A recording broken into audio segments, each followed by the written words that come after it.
Is it time? It is time for us to do what we have been doing, and that time is every day. We'll see what happens. We'll know in a very short period of time, but it looks like it could be something that will be not good. Believe me, not good. I am a dissident. Don't move. Move. I'm saying no, why you hear Palantir, Palantir, Palantir, Palantir. It's not going to stop. Seriously, we need to release the Epstein list. Turn off. I am not a church boy. Turn off. They're full-on vampires.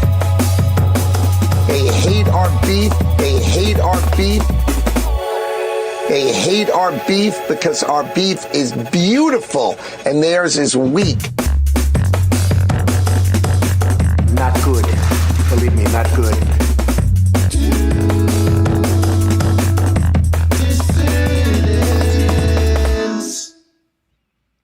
Hola, disidentos. Bienvenido, todo y cada uno del espectacular de disidencio. ¿Quién va a ser hablar? You muted. You mute. No soundo. No escucho. No escucho. No escucho. New formato. No more inglés. No more inglés. No. New day. Super Bowl. Sí. Super Bowl. Sí. And I found out today how you say thank you in Vietnamese, and it's pretty funny. How's Come that? on. Oh, okay. Come on. No It's easy to Englandano. remember. Patrioto, gayo, loser, luso. Luso.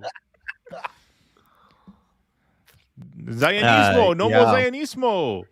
Well, you know, I really appreciate you giving me this opportunity, given that the other thing fell through. Yeah, we don't need any people speaking other languages at our sport. Yeah. Harriet Tubman said that, actually. She was very angry at one point. A Chinaman came out when they were trying to play rugby, and she was furious about him speaking Chinese. Said this is our sport. We're Americans too, right? Right. So he didn't just offend white America; he offended Black America, and that's what people forget. Blacks who, you know, they like to talk about how they built this country. Nobody should be angrier than they are to have this person coming from some Spanish place to Spanish up our Super Bowl, our ritual. Okay, all right. Oh, yeah, that's an interesting point there. Yeah, look at that. End of an era, huh? You're such a product of private schools. You know that. You know, I love you, but sometimes you miss the point. You miss the point. You still have a little bit of that liberal in you. So he's still podcasting, I guess. I thought, Walter quit the show. He quit Taibbi's show abruptly yesterday. Just didn't show up, and Taibbi came on. He said, "I guess this is the last episode." So what's he gonna do now? I guess he's gonna go join ICE. Yeah, you see, when your partner is a unstable maniac, things like that are gonna happen. It's gonna happen. Could happen. You know? I All guess he's joining ICE now. I guess maybe that'll be a career for. They offered him the signing bonus. Imagine Walter Curran as an ICE agent. Imagine seeing a guy in a mask come up to you. Get out of the fucking car. What? Sorry. Shut up. Shut up and do what the fuck you're told. Get out of the car. Sir, I don't know what you're talking about. Sir, an American citizen. Quiet. Did you ever read of Mice and Men? What are you talking? What? Yeah, okay, so you know what happens to retards who can't follow basic instructions, right? Okay, get out of the fucking car now. Through a mask. Making literary references to why he's about to shoot you in the back. Don't make me euthanize you. Yeah. That would be a mercy killing retard. Yeah. Big Put you out of your stupid misery. Yeah, exactly. Maybe that's his new career. Who knows? Who knows? I sat through. Everybody loved that movie. I sat through Forrest Gump saying, "Shoot up, shoot him." Yeah. Don't let him breed. And what happens at the end? He breeds. Yeah. You should have listened. It happens So when maybe you don't that one's listen. not retarded, but the grandson will be. Yeah, right. Yeah, exactly. Lots of stuff going on in the business. Lots of stuff going on in the industry. Last couple of days, but we're still kicking over here. We're still shop is still open. Yeah, lots to get to today. Thanks everybody for being here. What we got over here in the YouTube chat? 1153 now, 1174 strong. Wow, nice crowd in here. 397 strong in the Rumble chat. Smash that like button. Smash that subscribe button on YouTube. Smash that follow button over on Rumble. And let's jump right in. We got a lot to cover today. A lot of new Epstein stuff in the news. So Russ, you're first. Russ's new set. It looks like a Kubrick movie. You know, it's very symmetrical with the two lights on either side of your head. Lloyd, what do you got? Yeah, exactly. Yeah. Yeah. So I am in Vietnam, and I must say it's blown my mind, man. But Hanoi is amazing. Hanoi is amazing. Like, it is okay. I mean, Vietnam definitely has a lot of resonance for me that like Thailand or Laos don't necessarily have. But on its own terms, like, it's a city of just winding alleys and really just constant activity and just incredible sights, man. Like, the whole look of it, of these like kind of decaying old French colonial buildings mixed with, you know, like what you see of the people with the bicycles, with the multiple baskets, with the stick balancing, like that'll be going like right by, while there are like 50 Vespas and motorcycles. I read a stat the other day. There are 90 million people in Vietnam. 42 million of them own a motorcycle or a scooter. Wow. So they're just constant activity, constant buzz. And hey, man, really being in a communist country that really celebrates that. Because, yo, man, you go into the place that's making up the dessert waffles, and they've got the hammer and sickle and the Vietnamese flag and like posters of, just like we would have posters of Revolutionary War heroes, so do they.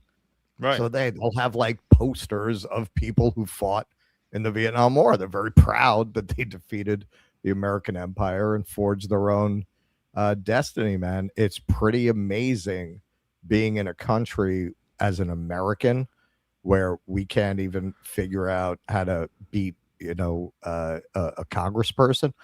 They beat the whole empire, man, with a peasant army. Like, it's very similar to our own origin story, and they celebrate it like that.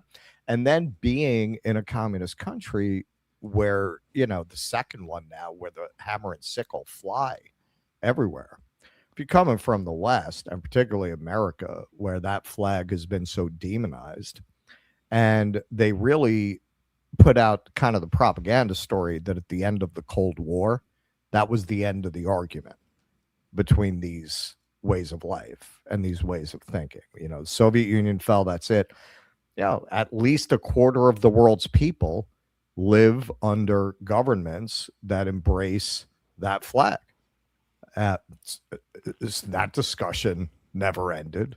Not for them, man. Like, they're living that way. And you go to Vietnam, and I'm going to China. They're very prosperous. They don't show you that when they want to tell you about the evils of socialism. Not coincidentally, they're not sanctioned. Well, you know, this really puts to rest a long-standing political debate. It's been really the subject of, you know, many Oxford forums. Can you get dessert waffles under communism? And apparently the answer is yes. You can. Not only can you get dessert waffles, you can get a hell of a cup of coffee. Yeah. So there you go. Somebody needs to call Agent Cooper. That settles it. You got to call Constantine. You know, the one from Twin Peaks. Let him know. That's right. Not the other Cooper. Kyle MacLachlan portrayed Cooper. All right, let's do some Epstein Files. All right, let's rock them.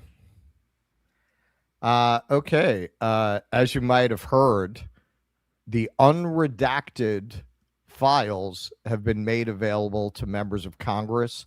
They are, as we'll see later, Jamie Raskin tweeted about this. They're doing it kind of the way that Republican states allow voting in their Democrat districts, with like 3 broken machines that you can only access for 4 hours at a time. So Right. it's very, very limited. That's why you keep seeing these Congress people who are being asked, have you seen them yet? I'm seeing them tomorrow. Like, yeah, make an appointment. They didn't, they're really dripping it out very slowly. But here was Massie and Khanna after taking a look at this horror show. Yeah, sorry to keep you guys out here that long. Well, that was an interesting experience. The user interface is a little clunky at first, but what I saw that bothered me were the names of at least 6 men that have been redacted that are likely incriminated by their inclusion in these files. So that's the first thing that I saw. It took some digging to find them. Then I'll let you talk about what you saw. Well, and we discussed that. I mean, there are 6 men, some of them with their photographs, that have been redacted, and there's no explanation why those people were redacted. And Thomas discovered it through his MIT logic with some of the searches.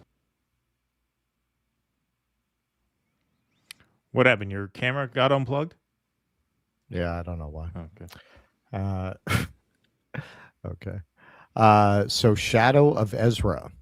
New Epstein files confirm that Jeffrey Epstein wasn't just trafficking children, but torturing them, possibly to... There's somebody knocking at the door of my hotel. Do you want to hang on a second? Yeah, I'll read the tweet.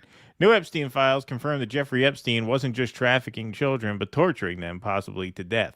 In an email Jeffrey Epstein sent to an unknown person, Epstein states, "I love the torture video. I love the torture video." He said it in that accent. DOJ attorney Todd Blanche confirmed today at a press conference that they did not produce images showing death or physical abuse. Why is the name on that email being redacted? All right, go ahead. Okay. Sorry about that. There are snuff films, like we've been saying, Trump and Epstein murdered children. So, hey, eventually they did get these names released. And here is Massie revealing these names. Wasn't intentional on their part. I'd like to hear his take on the redaction of the CEO, who's listed as a co-conspirator in the 2019 child sex trafficking case. So can I ask you, because, and I want to ask if this is the same person, Todd Blanche also said about that tonight that the document you're citing there has victim names in it. Seeming Correct. to say that's why there are redactions. He said, "We have just unredacted Les Wexner's name from this document, but his name already appears in the file thousands of other times." And he says the Justice Department is hiding nothing. Is that the retired CEO that you're referencing? It is. He unredacted it after I found it. That's a problem. And I'm glad they've admitted they made a mistake by redacting that. So you're saying it was redacted when you went in there today, and after you tweeted that, they unredacted it? Correct. Now he's got 4 other names he needs to unredact. Did he respond to that? There's a list of 20 people. And there's 4 men in there that need to be unredacted. Here's another troubling thing that I found. Can you say who those 4 men are tonight? I don't think they're well known, and so if I did, it wouldn't matter, but I could probably say them on the floor of the House. But I'll give the DOJ a chance to do what they did in these 2 examples, where I've discovered something and now they've responded. Okay. So as Sabby points out, a lot of roads lead back to Lex Wexner. He granted Epstein power of attorney. He's in the damn files. If Les were a dude working at Burger King, he would have been thrown under the jail. F billionaires and F Lex and his damn Victoria's Secret. We're going to keep it clean. We're going to keep it clean because it's, I don't know, the first few minutes of the video or something. It's a family story. It's a family story. So here's Massie. In response to my posts on X today, DOJ 1 unredacted an FBI file that labels 2 individuals as co-conspirators. 2, unredacted a file that lists several men who might be implicated. 3, tacitly admitted that Sultan Ahmed bin Sulayem was the sender of the torture video. And for anyone who hasn't been following this, probably not too many in our audience, this is the email in question. We featured this in a roundup last week. Where are you? Are you okay? I loved the torture video. And with these things where there's no context, no explanation, there was always the vaguest hint of a possibility that it was not what it looked like. But apparently it's exactly, somebody really sent him a torture video, and he really, in an email, told him how much he loved it. And this is the person who did it. He was just at the World Economic Forum. Of course, right? Probably tortured some folks right afterwards.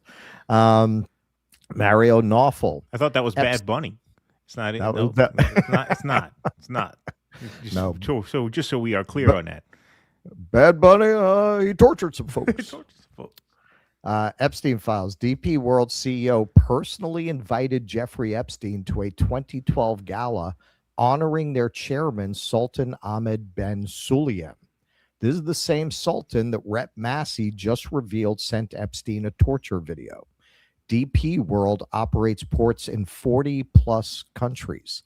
Their chairman was exchanging torture content with a sex trafficker and inviting him to black tie events.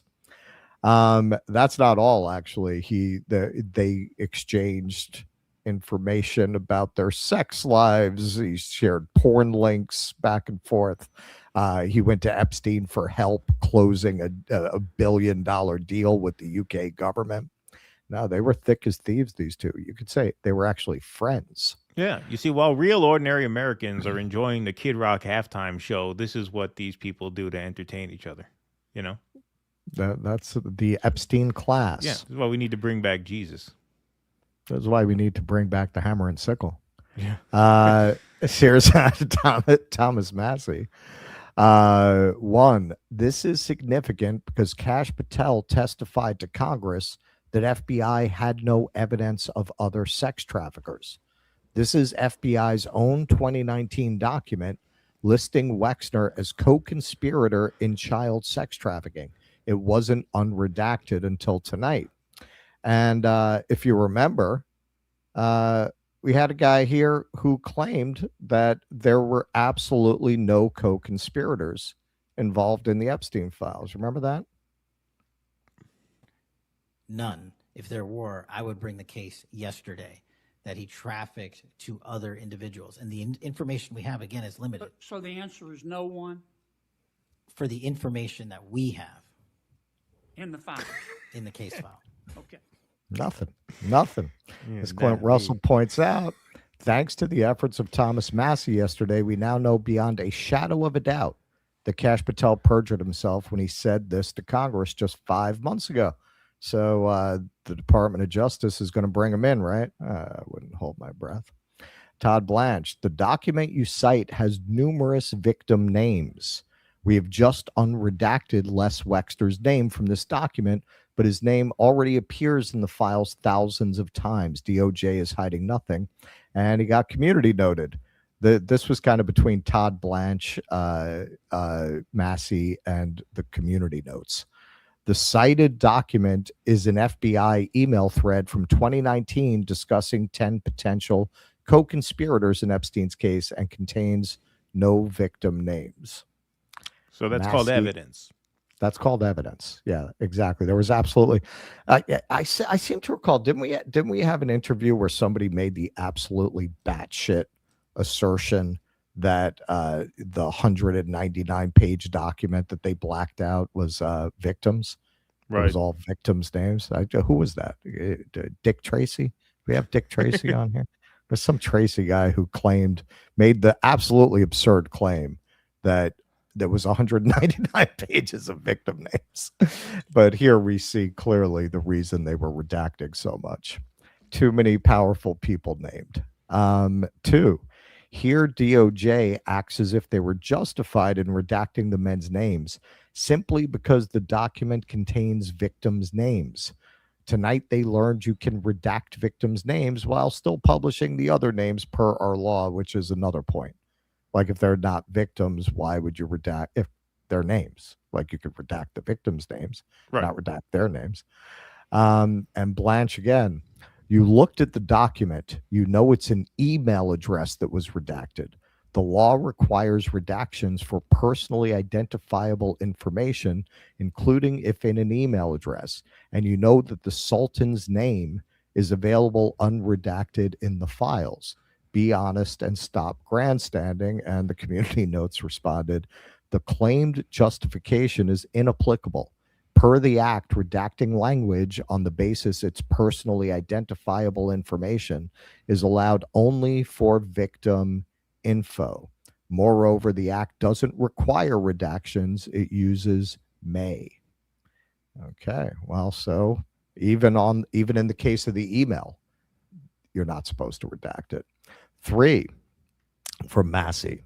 Until tonight, no one knew who sent the torture video to Epstein. I went to DOJ, unredacted the email, and reverse searched the email to discover it was a Sultan. Our law requires victims' information to be redacted, not information of men who sent Epstein torture porn. Yeah, Thomas Massie, man, he should run for president. This guy, he'd have a pretty decent shot. Was it real torture porn, or was it like Saw 5? Like he might like a pirated copy of a Saw movie or a Hostel movie. Well, if you've seen Saw 5, that would be a kind of torture. Yeah. Ro Khanna, if in Norway the princess no longer has the support to be queen, and if in the UK King Charles is now calling for a criminal investigation into his own brother, then surely in the United States of America, Howard Lutnick must resign. Yeah, you notice the pig man's still in there. And we've said this for a while. When you look at the things that Pigman would say, when you look at the things that Bissent will say, Trump is middle management to these guys. They're in charge. They're in charge. Trump's not in charge. Maybe they'll work out some kind of an agreement. You know, the optics of this don't look good or something, man. But Lutnick will go if he's good and ready to go. Lutnick testified this morning, the country. Yeah. Did he? Yeah. And he said, I was on the boat. We had lunch a few times. I mean, he basically admitted that he saw him. I mean, it was obvious from the files that he saw him after he said he didn't. How could he deny it? Yeah, Right. once you're under oath, you kind of can't deny it. I never want to be in the room with that disgusting person again. Yeah. Unlike it, but he makes a wonderful tuna salad, and Woody is going, so maybe it's okay. We technically were not in a room. We were on a boat. So, we're on a boat. Yeah, That's what I meant. That's a boat. I was never in a room with him. I wouldn't even go in the cabin around with him in an area with walls and a ceiling. That's what I meant. Yes, so it was on the deck of a boat. It's not a room. Technically, it was true. It's true. Depends on. I mean, a cabin is not a room; it's a cabin. It's a cabin. It's a float. Cabin. So yeah, MAGA cultists waiting for new instructions on how to defend child sex trafficking. Yeah, man, it's pretty sad. It's pretty pathetic, and you can see, if you're online engaged in politics, you could see how most of them have left. It's not like it used to be, man. Like it used to be, if you posted something like that, oh my God, you'd get a million of these of them would come crawling up out of the basements to go berserk. Now, very few, man. Very few. Like you gotta really need that I'm part of some fake movement that mostly exists in an imaginary digital space drug to get through the day to still be jumping on board with that or defending any of this. Like it's obvious, man. It's not a Republican thing. It's not a Trump thing. Your whole leadership, ruling class are everything that ironically, Alex Jones, who's been too compromised now by that ruling class to take the victory lap, everything he said in his most fevered monologues turns out to be true. Yeah. You are ruled by a global ring of PDF files that transcends political affiliation. The whole WEF, you'll own nothing and be happy. David Icke, the lizard people, all of it. It's all true. It's all true. It all turned out to be true. And most people see it, which I got to say, man, if you're somebody who wants political change, I see a lot of opportunities in this moment, man. I have never in my life seen so many people who have had the basic premises of capitalism being a meritocracy and the idea that the people at the top deserve to be there. I have never seen that idea get so badly torched to the point that even people who are most invested in it can't do it anymore. Well, yeah, I mean, it is amazing to watch, and it's amazing to see these guys. I mean, Thomas Massie and Ro Khanna take these questions. I mean, this is, you know, I hate to even say this, knock on wood, cross fingers. This is very dangerous work for them to be doing. Like, it's not a joke. Like, these people are not a joke that they're dealing with here. This is not like fun and games. You know, they're dealing with very dangerous people. That much is obvious. And so I think they both deserve tremendous credit for putting themselves out there and really making this happen. Like we said in the last show, if it weren't for that 218th congressperson getting sworn in, this would not have happened. This would not have happened. If it weren't for Massie sort of extending the olive branch to Ro Khanna and getting enough of his caucus to vote yes for this Transparency Act, we would see none of this. And as we're going to see in the next segment, now you're starting to see a lot of Republicans, especially younger Republican women, really express the kind of disgust and contempt for this DOJ that we typically see coming from people like AOC and Ilhan Omar. And yeah, things get to a point where this just becomes a politically unsurvivable event. And I think we are hurtling towards that. And yeah, I mean, the fact that they were able to go and see these unredacted files and report back, this problem is only going to get worse and worse and worse. There's really no turning it around. Yeah. All right, so let's take some super chats and some Rumble rants, shall we? I got a bunch of Rumble rants. Let me knock some of these out here. Lee Harvey Teabag. The writing was on the wall. Matt looked like a hostage victim while Walt went on and on about armed training protesters attacking ICE or something in a Democrat-orchestrated war, LOL. Yeah, look, I mean, Taibbi now says... I'm going to miss that show. Yeah, it is kind of unfortunate. But, you know, look, Taibbi says now he's got an editor he's hiring. He says he's going to go back to... yeah. He says he's going to go back to doing more reporting and more of what he's good at and less of what he's not good at. And then he actually said he laments, you know, having to do takes. He says he doesn't like takes. And so he kind of implied there that maybe he had strayed from his core mission. And look, hopefully he does get back to it. I mean, he is excellent at what he's good at. And so, you know, hopefully this is a positive sign. Hopefully it's a positive sign of things to come over there. We need to know what's going on with those ostriches, man. So I'm glad he's going to have time to dig into these really important subjects. Yeah, I think well, you know, maybe he can go interview the ostriches. Yeah. Vienticus Prime, everything's ones a scam. That haven't been called. Everything's a lie. That's why they want to call them. It's like Planet of the Apes. They found one that can speak. Yeah, they don't want them to talk. Yeah. They're trying to shut them up. Everything's a scam. Everything's a lie. Hey, did you see Venezuela is now shipping crude oil to Israel? I wonder why. No, I did not see that. Oh, but speaking of that, so just so everybody understands, we are not ignoring the Cuba story. Obviously, what's going on in Cuba now is absolutely horrible. But we're trying to book a guest for Thursday so we can like do kind of a deep dive on that. That's why we don't have that on the agenda today. We're trying to book someone for Thursday.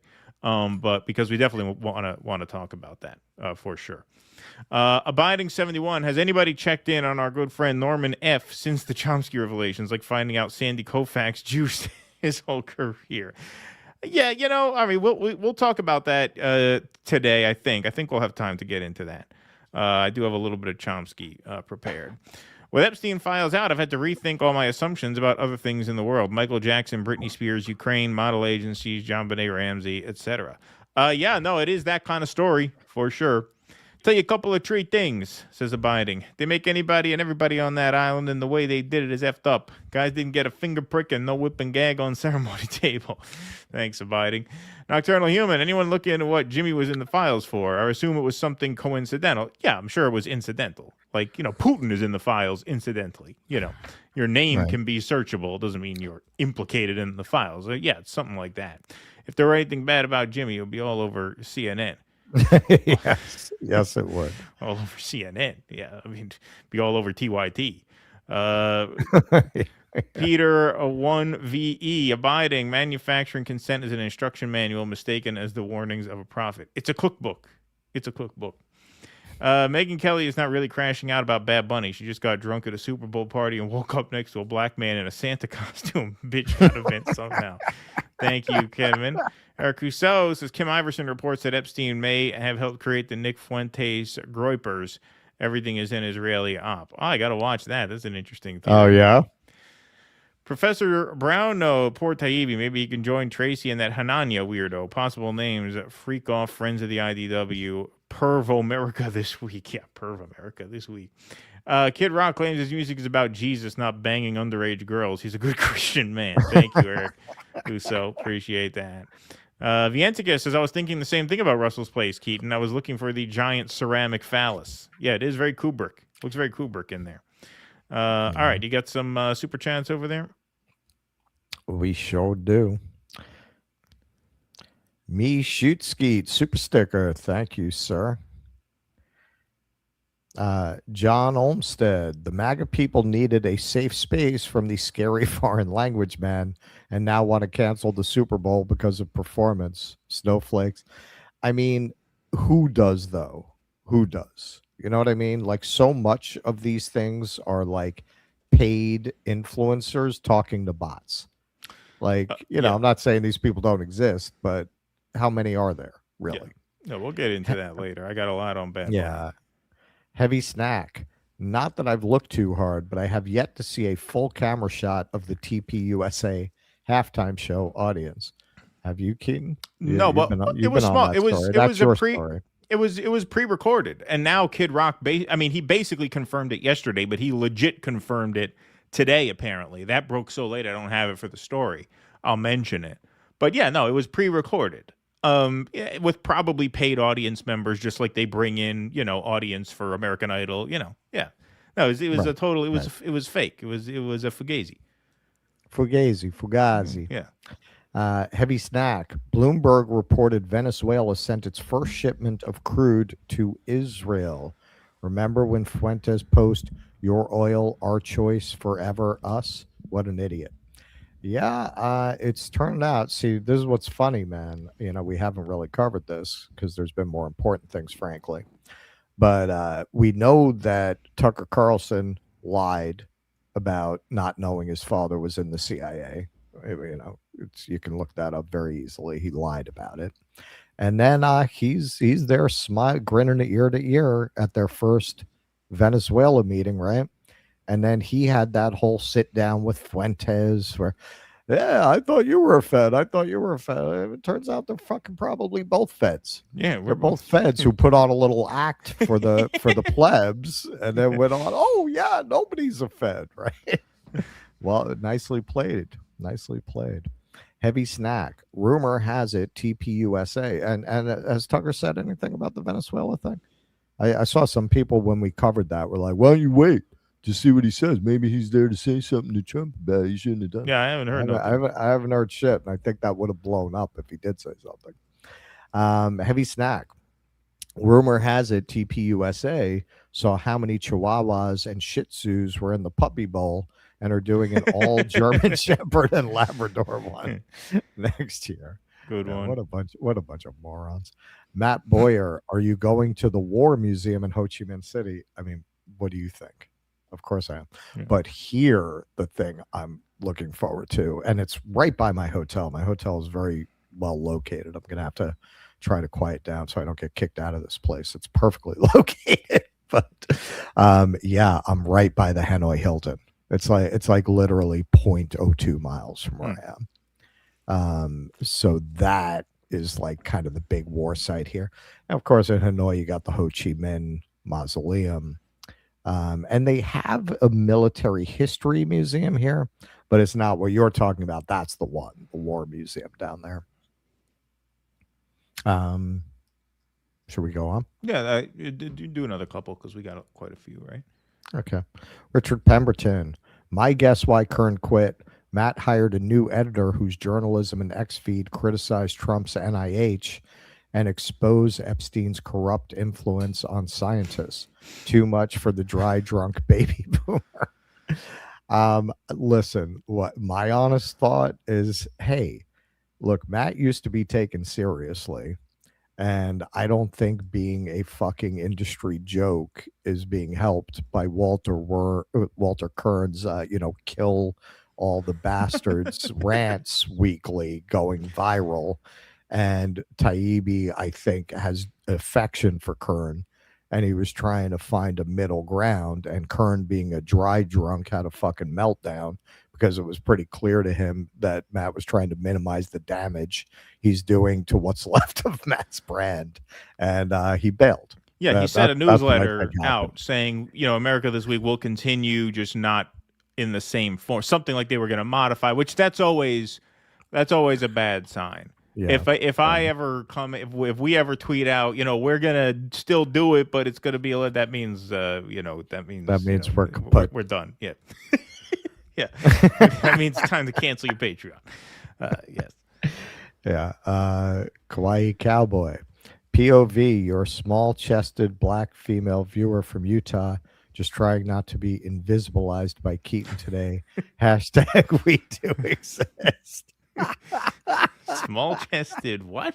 From Utah? No, she's going back to when you did the whole monologue from the drawing of the woman in the birthday card saying the small breast meant she was a child. Yeah, and some women were like, I'm an A-cup bitch. Yeah, I offended the small-breasted. Yeah, well, that's why. If you've looked at our analytics, we lost like half our small-breasted community. Yeah, after you went on that rant. Yeah. Sean Hurl, Aaron Mate, and the defense of Chomsky. Listen, there are a lot of takes that have gone around with a lot of people, man, over the years who are really, very capable and accomplished journalists. Crazy Eyes Cash, man. We were calling that out when a lot of people who were nominally left, including Aaron, frankly, were pumping him up. Who are we? We didn't go to J school. We're a couple of schmucks, man. But it was pretty obvious that the guy who wrote a fucking children's book casting himself as a wizard protecting wise King Donald was not a guy to really invest your energy in pumping up, right? That was bound to blow up in your face. I don't know, man. I think part of why me and Keaton very often hit these things ahead of a lot of our frankly more accomplished peers is because we're not from those kinds of backgrounds. And this is shit. This is shinola. You really don't need a degree to know the difference, right? And sometimes having those credentials get in the way of you being able to just see what's in front of you. You get too caught up in that way of looking at things, and a lot of times it's a way that factors in things that are not in reality, that are not realistic. So man, Aaron, I've met Aaron. He's a really nice guy. He's a lovely guy. I think he has some blind spots sometimes, and this is one of them. Yeah, I think sometimes you get too attached to something. I love Mate. Mate's great. He's an amazing guy. Very smart. Does great work. He's done great work and still does. Yeah, and overall, he's obviously a massive force for good. Like I still like Aaron plenty. Yeah. I think sometimes you can get too close to a thing where you feel like you either have to cancel Noam Chomsky or not cancel Noam Chomsky. Like look, I love Seinfeld. That's that's easily the best show of all time. I believe it's one of the major works of art that humanity has ever produced. I think it's just an absolutely extraordinary work of human achievement.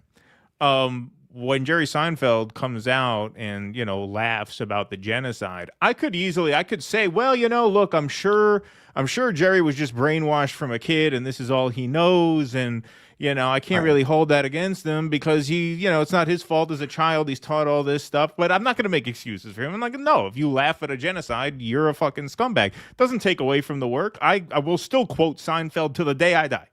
Like those two things you can balance in your head pretty easily. You don't have to go out of your way to defend a person. Their legacy is what it is. They're a very flawed person who's done some great work. That's it. You know. So anyway, that's the way I see it. Right. I mean, yeah, that's how I am with Woody Allen. Right. Like I'm not gonna cancel Woody Allen's filmography. I think he's a horrible person. Right. I think Jerry Seinfeld's a miserable bastard. I'm not going to make excuses for his genocide apology just because I love his work. But that doesn't mean I don't love his work. Like, I'm not going to say the Seinfeld show was shit because that's not. Like manufacturing consent is not invalidated. Right. Because Chomsky wound up, going for the money, man. He went for the money. I mean, let's be real. Exactly. He needed the money. He went for the money and convinced himself that he wasn't doing anything wrong. Exactly. All right. Let's move right on along. We got the women. The women have spoken. Oh, I'm going back to back. Yeah. We're gonna stay in this world for another few minutes. Okay. So as you might have heard, Ghislaine Maxwell went full Godfather. I cannot testify on the grounds that my answers may incriminate me, Congressperson. So here's Ro Khanna talking about this before the interview and talking about the questions he was submitting to Comer. It's like, who were the other co-conspirators? Who were the other men who raped these underage girls? Did she have any conversations about a deal with Donald Trump? Now, she's taken a blanket Fifth Amendment on any question. And my view is that many of my questions don't in any way incriminate her. So we'll see what she does. But there's 7 questions that I have specifically asked. And the assumption is she's pleading the fifth to each one of those. And the American people will see that there's an inconsistency. Why did she not plead the fifth when Blanche asked her questions? And now she's pleading the fifth about things that don't implicate her, but may implicate many of the other powerful people in the Epstein class that committed these crimes.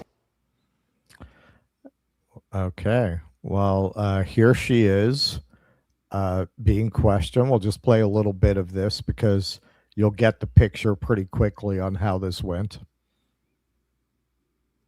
Majority's time will begin now. Ms. Maxwell, were you a close friend and confidant of Jeffrey Epstein? I would like to answer your question, but on the advice of counsel, I respectfully decline to answer this question. I would like to any answer your question. related questions. What lawyer wrote My that? habeas petition is pending in the Southern District of New York. I therefore invoke my right to silence under the Fifth Amendment to the U.S. Constitution. Let the record reflect that Ms. Maxwell has invoked the Fifth Amendment against self-incrimination. Ms. Maxwell, please be very clear. Are you declining to answer the question put to you solely on the ground that you believe the answer will incriminate you? I'm That's in Ms. Maxwell, did you at any not a time glitch play on our any end. role in Jeffrey Epstein's activities involving the recruitment, grooming, or trafficking? That's the missing footage where they take off their skin suits and reveal their lizard faces. They had to take that out. Of young women or girls? I invoke my Fifth Amendment right to silence. Let the record reflect that Ms. Maxwell has invoked the Fifth Amendment against self-incrimination. Ms. Maxwell, please be very clear. Are you declining to answer the question put to you solely on the ground that you believe the answer will incriminate you? I invoke my Fifth Amendment right to silence. Ms. Maxwell, have you ever coerced, directed, or otherwise instructed any young woman or girl to provide sexual favors to Mr. Epstein or any other individual? I invoke my Fifth Amendment right. So basically, it's this form where she keeps not including, I believe it will incriminate me, and he keeps saying, be very clear, and then they just go on. So I am assuming this is kind of like legalese, like he's said you have to say that, but clearly she doesn't because he keeps going on throughout it. It's basically 6.5 minutes of that. Here is her lawyer, David Oscar Marcus, and this is not his whole tweet, but he released on X the statement he released to the committee. If this committee and the American public truly want to hear the unfiltered truth about what happened, there is a straightforward path. Ms. Maxwell is prepared to speak fully and honestly if granted clemency by President Trump. Only she can provide the complete account. Some may not like what they hear, but the truth matters. For example, both President Trump and President Clinton are innocent of any wrongdoing. Ms. Maxwell alone can explain why, and the public is entitled to that explanation. So Khanna responded to this in part. Here is my conclusion after sitting through Maxwell's deposition, with her refusing to answer a single question about the men who raped underage girls, saying she would only do so for clemency. She must immediately be sent back to the maximum security prison where she belongs. But it's not just him. This is Representative Anna Paulina Luna. She was asked about what she thought about Ghislaine's appeal after looking at these files. Republican, by the way. You do not support at all. Yeah, this is she is a Republican woman who's kind of MAGA-ish. Yeah, she's like B tier MAGA star. B tier MAGA star. So, and real quick, you said that you do not support at all Ghislaine Maxwell getting any clemency for her testimony. And why is it important for her to be held accountable? Well, because according to the files that we all saw, she was engaged in the trafficking and also rape of young women and potentially children. I don't think that she deserves any special treatment. She's a monster. And are you able to see the DOJ unredacted versions? I'm going to be going tomorrow. There's I think every member of oversight has gone through so far, or is going to be going through so far. So yes. And tomorrow will be your first time? No, my second. Okay. Is there anything you can share from what you saw today? I've posted about it publicly, but some of the people that are in the most egregious redactions are claiming to be victims, and I don't think that they're victims if you're engaging in child sex trafficking. Got it. Okay. Yeah, well, so this is a point she made. She tweeted about this. Okay, if this were really what Michael Tracy were arguing, that some of the people claiming to be victims were traffickers, and I don't think they should have sympathy. That's a philosophical question. Like, do you feel somebody who was groomed, which is basically what she's saying. She's saying, clearly, they were groomed by Jeffrey Epstein to become sex traffickers. In her tweet, she says, but once you become 18, you're responsible for your actions. That's a philosophical question. I personally, I mean, I don't know. If you brought that into any court, obviously an attorney would argue very extenuating circumstances. If this person was groomed by Epstein from being 13 or 14 to do that, and then they go on to do it, are they responsible in the way that somebody who just kind of liked the lifestyle is responsible? I mean, clearly not. But I mean, that's a legitimate argument. I believe what she's saying, that some of these girls, because we know he worked that way, sure, that he would flip them and get them to recruit other girls. She's not arguing they were not victims. She's saying once they cross that line, once you're over 18, I don't tend to agree, but okay, it's an honest argument. So here's Marcus responding to Khanna's tweet. A sitting congressman wants to punish someone for invoking a constitutional right.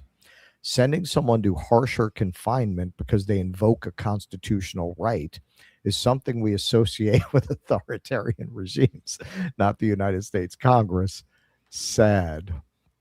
And Luna actually responded, your client is actively obstructing a congressional investigation and only willing to testify after claiming to be a victim if she gets immunity. You are getting paid to protect a PDF file and trafficker. who is really sad here. Not to mention the fact that based on the policies of the Bureau of Prisons itself, she is not supposed to be in that facility. If you're serving a long sentence, you're not supposed to be in a facility like that because you have a very strong incentive to escape, and the safeguards are not as strong as they are in a maximum security prison against that. You have a lot more freedom of movement. And sex criminals are not allowed in facilities like this. You want evidence that Donald Trump is implicated. That's honestly the way he's treated Maxwell is the strongest evidence there is to me. Like it remains, even with the release of all these files. There is no other explanation for the way he's, and not only now. I wish her well. I wish her well. There's a guy who doesn't have a kind word about anybody. I wish her well. I wish her well. What explanation for that is there? There was reporting it came out. We covered it. She has the run of the place to the point that the guards are embarrassed and humiliated that they're running around as like hotel concierges for this sex trafficker. She has access to the fax machine, the phone, which certainly you're not supposed to have access to, especially with the charges that she has. She's getting treated like she's out the Four Seasons. What explanation do you have for that other than Trump? She has some videos of Trump doing some shit. Like, why else would he do that?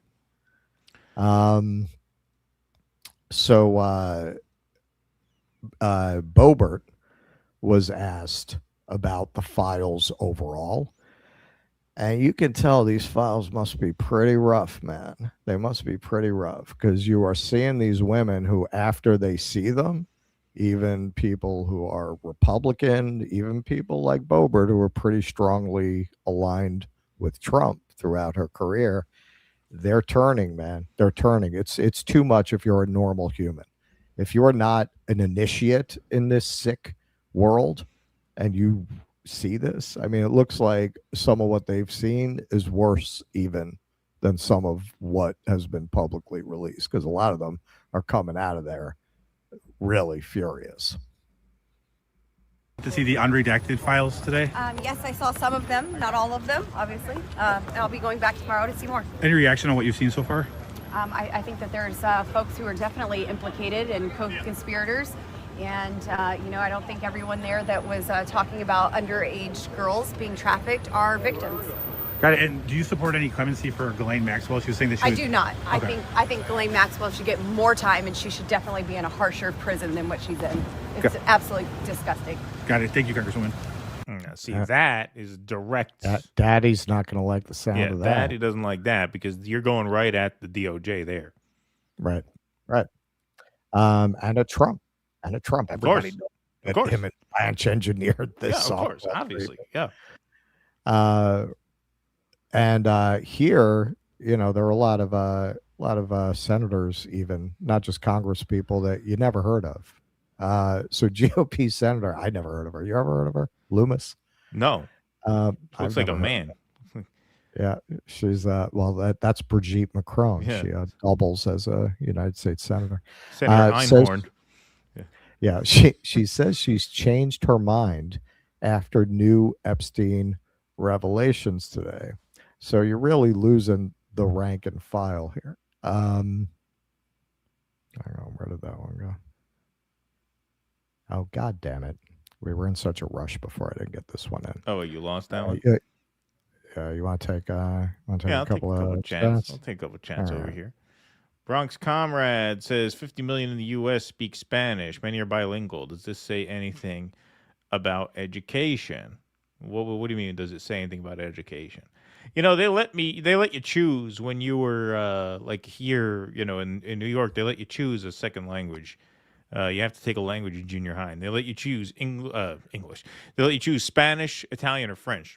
Yeah, I chose French for some stupid reason. I should have chose Spanish. I chose French because my friends were taking French, and I didn't really care about school, so I just did whatever my friends did, so I could hang out with my friends. But Spanish is what everybody should really have to take. Yes, you exactly. learn French in New York, right? Yeah, stupid. Well, yeah. I said that when I took the let me take that down. When I took the New Orleans tour guide exam. Being from New York, I have a pretty good ear for different languages and dialects, but not for French. I have no ear for French because there are no fucking French people in New York. There's people from like everywhere else. Like in Louisiana, they should make you take French as a language. In New York, you should take Spanish as a language. Yeah, sure, exactly. Okay, so this is Senator Loomis, who frankly we don't know who she is, but she's the Republican out of Wyoming, talking about how she's changed her mind and feels that the people who pushed on this, presumably kind of obliquely referencing Marjorie Taylor Greene and Massie, have been vindicated. Afflicted America. What's right there? One of the members who has glommed onto this as an issue. I've sort of intentionally deferred to others to find out about it. But 9-year-old victims, that's... All over the world, Moscow was just saying too, it was sort of like a real global network that they're now getting to see on these 4 terminals they have houseside. Wow. Well, initially my reaction to all this was, I don't care, I don't know what the big deal is. But now I see what the big deal is, and it was worth investigating, and the members of Congress that have been pushing this were not wrong. So that's really my only reaction. Yeah, you've gotten to the point, she sounds like pretty much a normie. Right. People like that are not, she's talking about 9-year-olds. That's why I'm saying I think there's things in there that they're seeing that we haven't even really seen. I haven't seen anything that's like a smoking gun of like them talking about that, but she doesn't seem like the type to be hyperbolic about this. If she's saying that, I'm sure it's in there. And, look at how Boebert came out. She's clearly furious at whatever she saw. Who else is furious for very different reasons, though? Alan Dershowitz. Here's Alan Dershowitz calling the efforts to find justice for Epstein victims McCarthyism. Afflicted America since the 1950s. Before you look at this is just paper like that has that. been It's just like the red baiting during the McCarthy era, just like that. Produced and sent by the John Justice Proctor Department. over here. It's called Prominent Yeah. Names. And it's a list of prominent people who have been accused. Every single name of every accuser has been blacked out. So, for example, let's turn to me. It says blank, blank, blank, blacked out, stated she gave him a massage on Epstein's plane, parenthesis, not a minor. So let's understand that. This is an adult, a woman who was on Epstein's plane. She says, I was never on an Epstein plane with a young woman. Right. I never got a massage. This is total defamation, a total lie, but I can't disprove it because they won't give me her name. That's McCarthyism. On the issue of his spying let me continue. Let's get on to the that. issue of his for the Mossad, that comes from what is called an undercover confidential source. I happen to know who the source is. The source is somebody who the FBI investigated, found to be totally incredible, lacked all credibility. This is the worst form of McCarthyism. Why are we tolerating this? Why are we allowing accusations without the names of the accusers? For example, in my case, it's an adult woman. We don't know whether she's a victim. We don't know whether she's a perpetrator. We don't know whether she's a co-conspirator. Why do you hide her name and produce the name of the people who are accused? That's guilt by accusation. That's guilt by association. It's McCarthyism. It's wrong. It's unconstitutional. It has to stop. And the media is playing a role in this. Politicians are playing a role in this. Epstein will never Let be me jump in remembered for a who second. it is. He will be remembered for inciting McCarthyism that infects America now more than it ever has since the 1950s. It has to stop. This is what Epstein will be remembered for inciting McCarthyism against all of these poor innocent victims. like Alan Dershowitz, who wrote a bizarre op-ed allegedly not long after meeting Epstein, arguing that the age of consent should be 14. Right. Arguing that the idea of statutory rape is an outdated legal concept. You know, I can't imagine why a prominent attorney who decided to go out on that kind of a limb to make that kind of a statement in an op-ed, no less, you know, why it might be credible to people when their name comes up as somebody who sampled Jeffrey Epstein's wares. I can't imagine why people think he might be down with that, given that he clearly feels that the age of consent, and I mean, now they're talking about 9-year-olds, but mostly we've been talking about 14, 15-year-olds, seems to be right in Dershowitz's wheelhouse, at least according to his op-ed, right? There's no reason the law should impede rich old vampires like him from preying on children. That's outdated. It's an outdated concept. Marjorie Taylor Greene responded to this video. And this right here is exactly why the Epstein victims are afraid to publicly name the list of rich, powerful men. They will get sued, bankrupted, and silenced. Releasing all of the Epstein files reveals the truth about everyone. Yeah, she's saying don't put that responsibility on them, because then scumbags like this are going to come after them. Just release the files. Now here's Anna Paulina Luna making that point. It has become very apparent that Jeffrey Epstein was grooming some of his victims to become traffickers. Some of the most horrifying emails being widely circulated are not from men, but from women who claim to be victims, hence some of the redactions. Once you turn 18, if you are still engaged in trafficking children, that is a choice. At that point, you're no longer a victim, you're a co-conspirator. To be clear, not all victims are guilty of this. However, it's a fact that some of them are. Yes, you heard that right. Some of the women claiming to be victims help traffic children. Clearly, this is just the tip of the iceberg, but it's important to recognize the facts. And again, I think that's a legitimate argument. If you are not arguing that they were not also victims, if you're arguing they were victims who became perpetrators and should, you know, that has to be part of the story. I mean, you know, fair enough. Again, I feel like if you've been groomed since you were 14, I think your responsibility for your actions, that, you know, is not a magic wand anyone waves the day you turn 18, where all of a sudden, you know, you all of this conditioning gets thrown off because now you're 18. But okay, I mean, that is something that, especially if you don't want to give fuel to people like Michael Tracy who want to just deny that the victims are victims. Yeah, I mean, you can't brush that off or cover it up. That should be revealed. But hey, Daddy's been exonerated. At least that's what Nick Shorter says. Newly revealed records showed that Donald Trump was one of the first people to call the police on Epstein and Ghislaine Maxwell in 2006, calling Maxwell an evil operative. The Democrats' narrative of Trump being involved in Epstein's sex ring is total bullshit. Total bullshit. All right, so let's take a look at this file that was released. Trump, presumably the previous page says, knew Epstein was disgusting. Trump said Maxwell was Epstein's operative. She is evil, and to focus on her.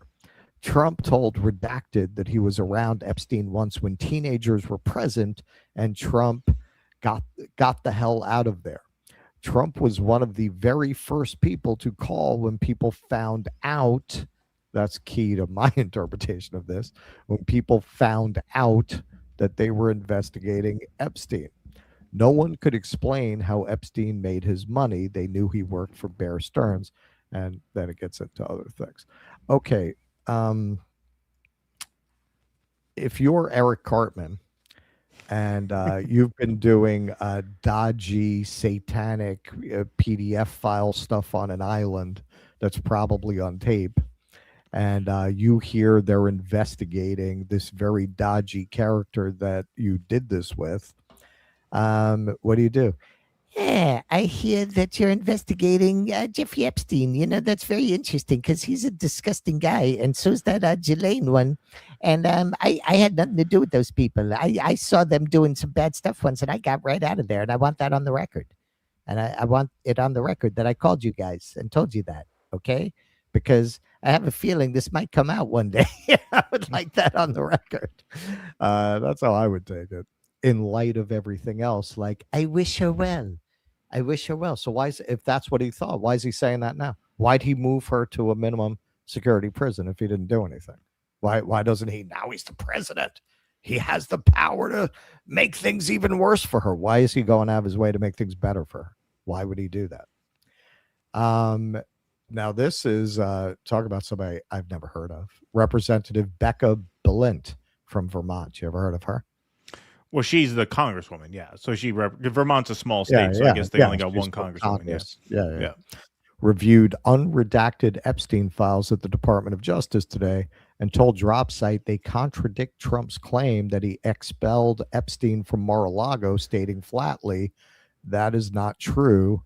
It's a lie. In July 2025, Trump told reporters about a fallout stemming from Epstein stealing and recruiting spa employees from Mar-a-Lago.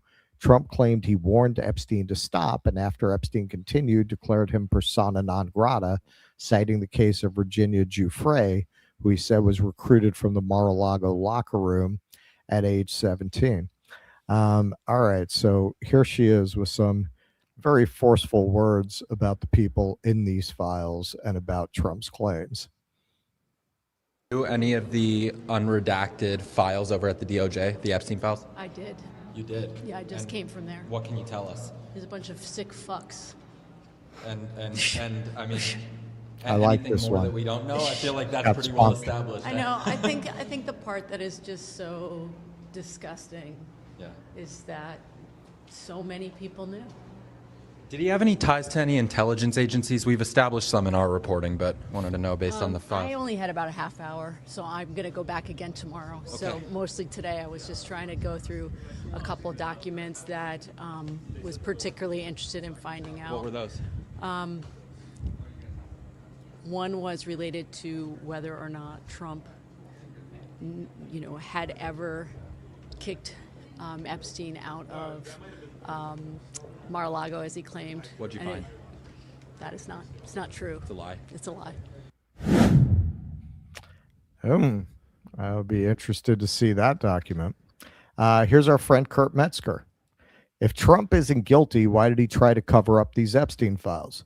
Why did he have that Indian sissy with the fake Mossad beard cover it up? Why did he appoint that Lutnick fuck to anything but a wood chipper? If Trump isn't a pedo, he's even worse for protecting them. Yeah, there's no way out of it, man. There's no way out of it, MAGA. Cry harder, all that. So according to Jamie Raskin, the DOJ is giving members of Congress just 4 computers in a satellite office to read the unredacted Epstein file of more than 3 million documents. Working 40 hours a week on nothing else but this, it would take more than 7 years for the 217 members who signed the House discharge petition to read just the documents they've decided to release. And there are 3 million still being withheld. This is what a cover-up looks like.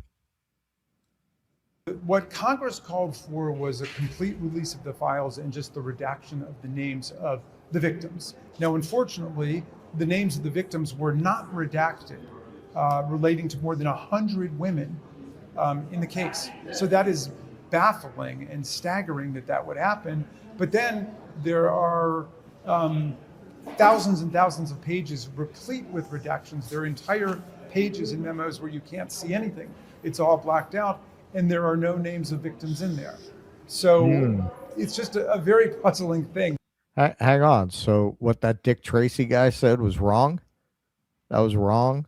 They didn't. Are you telling me that they didn't completely black out 199 pages because there were victims' names in there?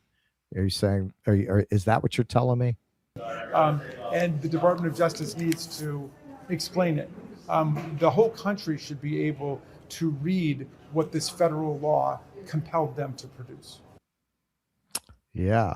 But, you know, Elon is all over it, man. So J.K. Rowling demands Keir Starmer is removed as PM over his refusal to protect British women and girls from his newfound concern for victims of Mandelson's bestie to whether women can have penises. Elon Musk. Yes. So he's been all over this, particularly with Bannon, which we're going to do the Bannon story, but I didn't really care about the Elon part of that, because ever since it's been revealed that Elon was in all likelihood on that island based on what we've seen, and at best, the most generous interpretation is he wanted to be based on these emails. And I think the evidence shows he, in all likelihood, was probably more than once. If you look at the emails released, you got to admire the chutzpah. And if you want to get some insight into what the psychology of these people is that are in Elon's position that make this kind of money, well, think about all of the really evil shit you would have to do to accumulate that amount of money. And think about how evil you would have to be to have that amount of money and not use it to help anybody in any meaningful way, right? Billionaires contribute less than 1% of their income. Average people contribute more to charity than billionaires do. So what kind of person is that? Somebody with absolutely no shame. No shame. So Elon's reaction to being outed has been to attack everyone else who gets outed as if he's not one of those people, right? He's wagging his finger at Reid Hoffman. He's wagging his finger at Bannon. So every person who's been embarrassed, he's trying to make himself part of the crowd judging them. Yeah, he's an evil monster. What a joke. So yeah, man, this is just way too much for anyone who's not part of the cabal, who's not part of the cult, who's not part of the Epstein class. Remember, man, not every person in Congress is, coming out of these upper stratas of society. A lot of them are, a disproportionate number of them are. Not all of them. I mean, that Belant from Vermont, she seemed like a pretty normal person who looked at that, was like, these are some sick fucks, like any normal person would. And then you're going to have your, Dershowitzes who are, becoming increasingly desperate as they lose control of the narrative on Epstein, at the same time that they're losing control of the narrative on Israel, and at the same time that people are realizing those are overlapping narratives that are deeply intertwined. And looking at people like Nick Sorter or Eric Doherty try to get it back, because there's this one document there that Trump called that can easily, I think my explanation is probably correct. I think he got scared as soon as he heard he was being investigated and wanted to put out a cover story right away. Because again, in light of everything else, what other explanation would there be?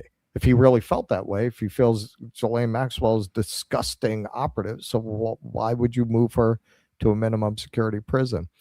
It is amazing how quickly the wheels are coming off this entire administration. Even people who are not implicated in the files, they're implicated in the cover-up. From Pam Bondi to Kash Patel to formerly in the administration, sweaty Bongino over there. Yeah, man, like this whole administration is in the files or guilty of trying to cover up the files, and you can really see who's not involved, because even Boebert, even these people who are Marjorie Taylor Greene, man, she was a MAGA loyalist, and a big part, maybe principally what made her flip, was she started going after the Epstein files, and the resistance that she got changed her, man. It changed her mind. I mean, Massie was always antagonistic towards Trump, but not her. Like, this is what's telling you, and it doesn't mean Marjorie Taylor Greene's an angel, but it tells you who's complicit in whatever, goat worship, Mithras cult shit the global elites are involved in. The people who are reacting like normal people are not in it. Well, there's another element to this too, which is perhaps the biggest concentric circle of young people with careers ahead of them. Right. So when you look at Paulina Luna, when you look at Lauren Boebert, yes, they're Republicans. Yes, they're MAGA.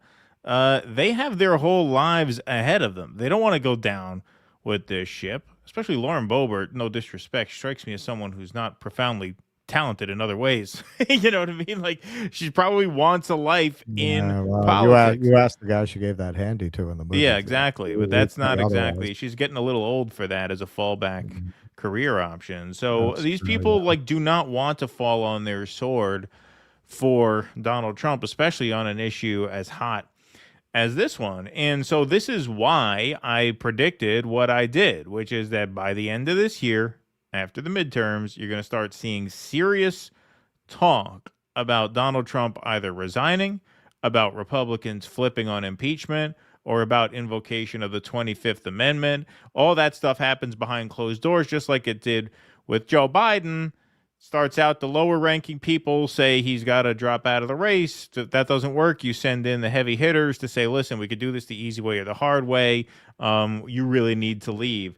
I believe that is going to happen with Donald Trump sometime within the next year or so. Obviously, I can't pinpoint exactly when, but this speaks to exactly why.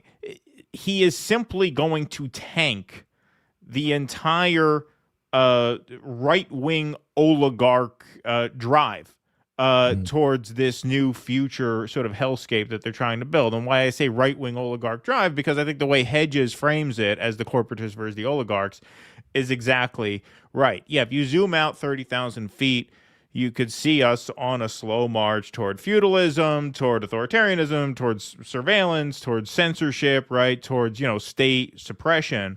But that should not be mistaken for the idea that they are working hand in glove with each other. No, there is a conflict among the ruling class. It is the corporatists on the Democrat side, broadly speaking, and it's the oligarchs on the Republican side. And this faction of the oligarchy sees an opportunity to seize essentially permanent power through ICE, through Palantir, right? I mean, this is their thing, right? And they need J.D. Vance in order to really finalize that. Trump is not quite enough. They need a young guy who can stay in office for 8 years, and by that point, the work will be essentially done. They don't get to J.D. Vance at this rate. They just don't. Trump is just tanking it too quickly. They need Trump out of the way. They need to make Vance an incumbent so that he can win in 28 against the Democratic Party that is still relatively weak. So, they have time to actually turn this around and implement the true plan. But they're not going to get there at this rate. They're simply not going to get there. And the cherry on top of this is that the writing is now on the wall, as we can see here, clear as day, as I'm sure Lauren Boebert knows, as I'm sure Paulina Luna knows, as I'm sure everyone in the Republican caucus knows. Donald Trump is going to pardon Ghislaine Maxwell or commute her sentence, whatever the technical language of it ends up being. He's going to let her out of jail at the end of his term. Think of how damaging that is to every Republican politician who spends their time right now vouching for Donald Trump. Think of how catastrophic that will be. Imagine Trump sticks around the whole term, loses to Gavin Newsom, and then on the way out the door pardons Ghislaine Maxwell, which we know he'll do because we know at the end of the day all he cares about is saving his own fat face. Think of the position that puts every Republican in. They don't want that. They do not want that. And that is why I believe at this rate, in not too long a period of time, there is going to be sufficient momentum to force Donald Trump to gracefully retire. Oh, he's sick. Oh, he's losing his mind. Whatever. They'll come up with some excuse because the alternative is ruin. It is. This is not sustainable. This is not politically survivable. He's going to pardon Ghislaine Maxwell, which is going to permanently and severely damage, if not outright crush, the political careers of just about every Republican down ballot. He pardons this woman after all this. That could wipe the party out. They could go the way of the Whigs. That's not an exaggeration. It really isn't. How is that a politically survivable event? It's not. And that's why I think the writing is on the wall here that they're going to have to figure out some way to get him to retire and go play golf and hope J.D. Vance can turn this around. Because as we see here, this is simply not going to work. It can't. Well, and then these people run back to being Democrats, which most of them were before. In terms of the corporatists versus the oligarchs, yeah, man, Lutnick was inviting Epstein to a fundraiser for for Hillary Clinton. For Hillary, yeah. for Hillary. So all these guys, Larry Fink, Zuckerberg, Elon, all these guys were Democrats. What they figured out was that Republicans would let them be feudal lords without any requirement to even pretend to have any sense of social responsibility. Right. And over time, they realized, you know what? That sounds pretty good. Why am I pretending to be a compassionate person who cares about social justice? Why do I have to do? They're not going to make me do that. Right. So not only that, they're gonna let me lord over the peasants. They're gonna stuff all the defense contract money. They're not gonna make me testify in front of Congress for my actions. And they all flipped. They were Democrats. Sure. It turns back to their advantage. They'll just run right back to the Democrats, and the Democrats, as of who they are today, they'll take that money gladly, right? They love those redemption arcs. They love that shit. The MSNBC crowd, it's nothing they like better than a convert. It's going to be a long Dick walk Cheney. back. Dick Cheney became like a fucking hero to these psychos. It's going to be a long walk back for Elon Musk. I can tell you that. Long walk back. All right, let's go to Walk some of Rumble shame. rants. That's right, the walk of He's shame. He's going to be carrying his heels down down the Potomac.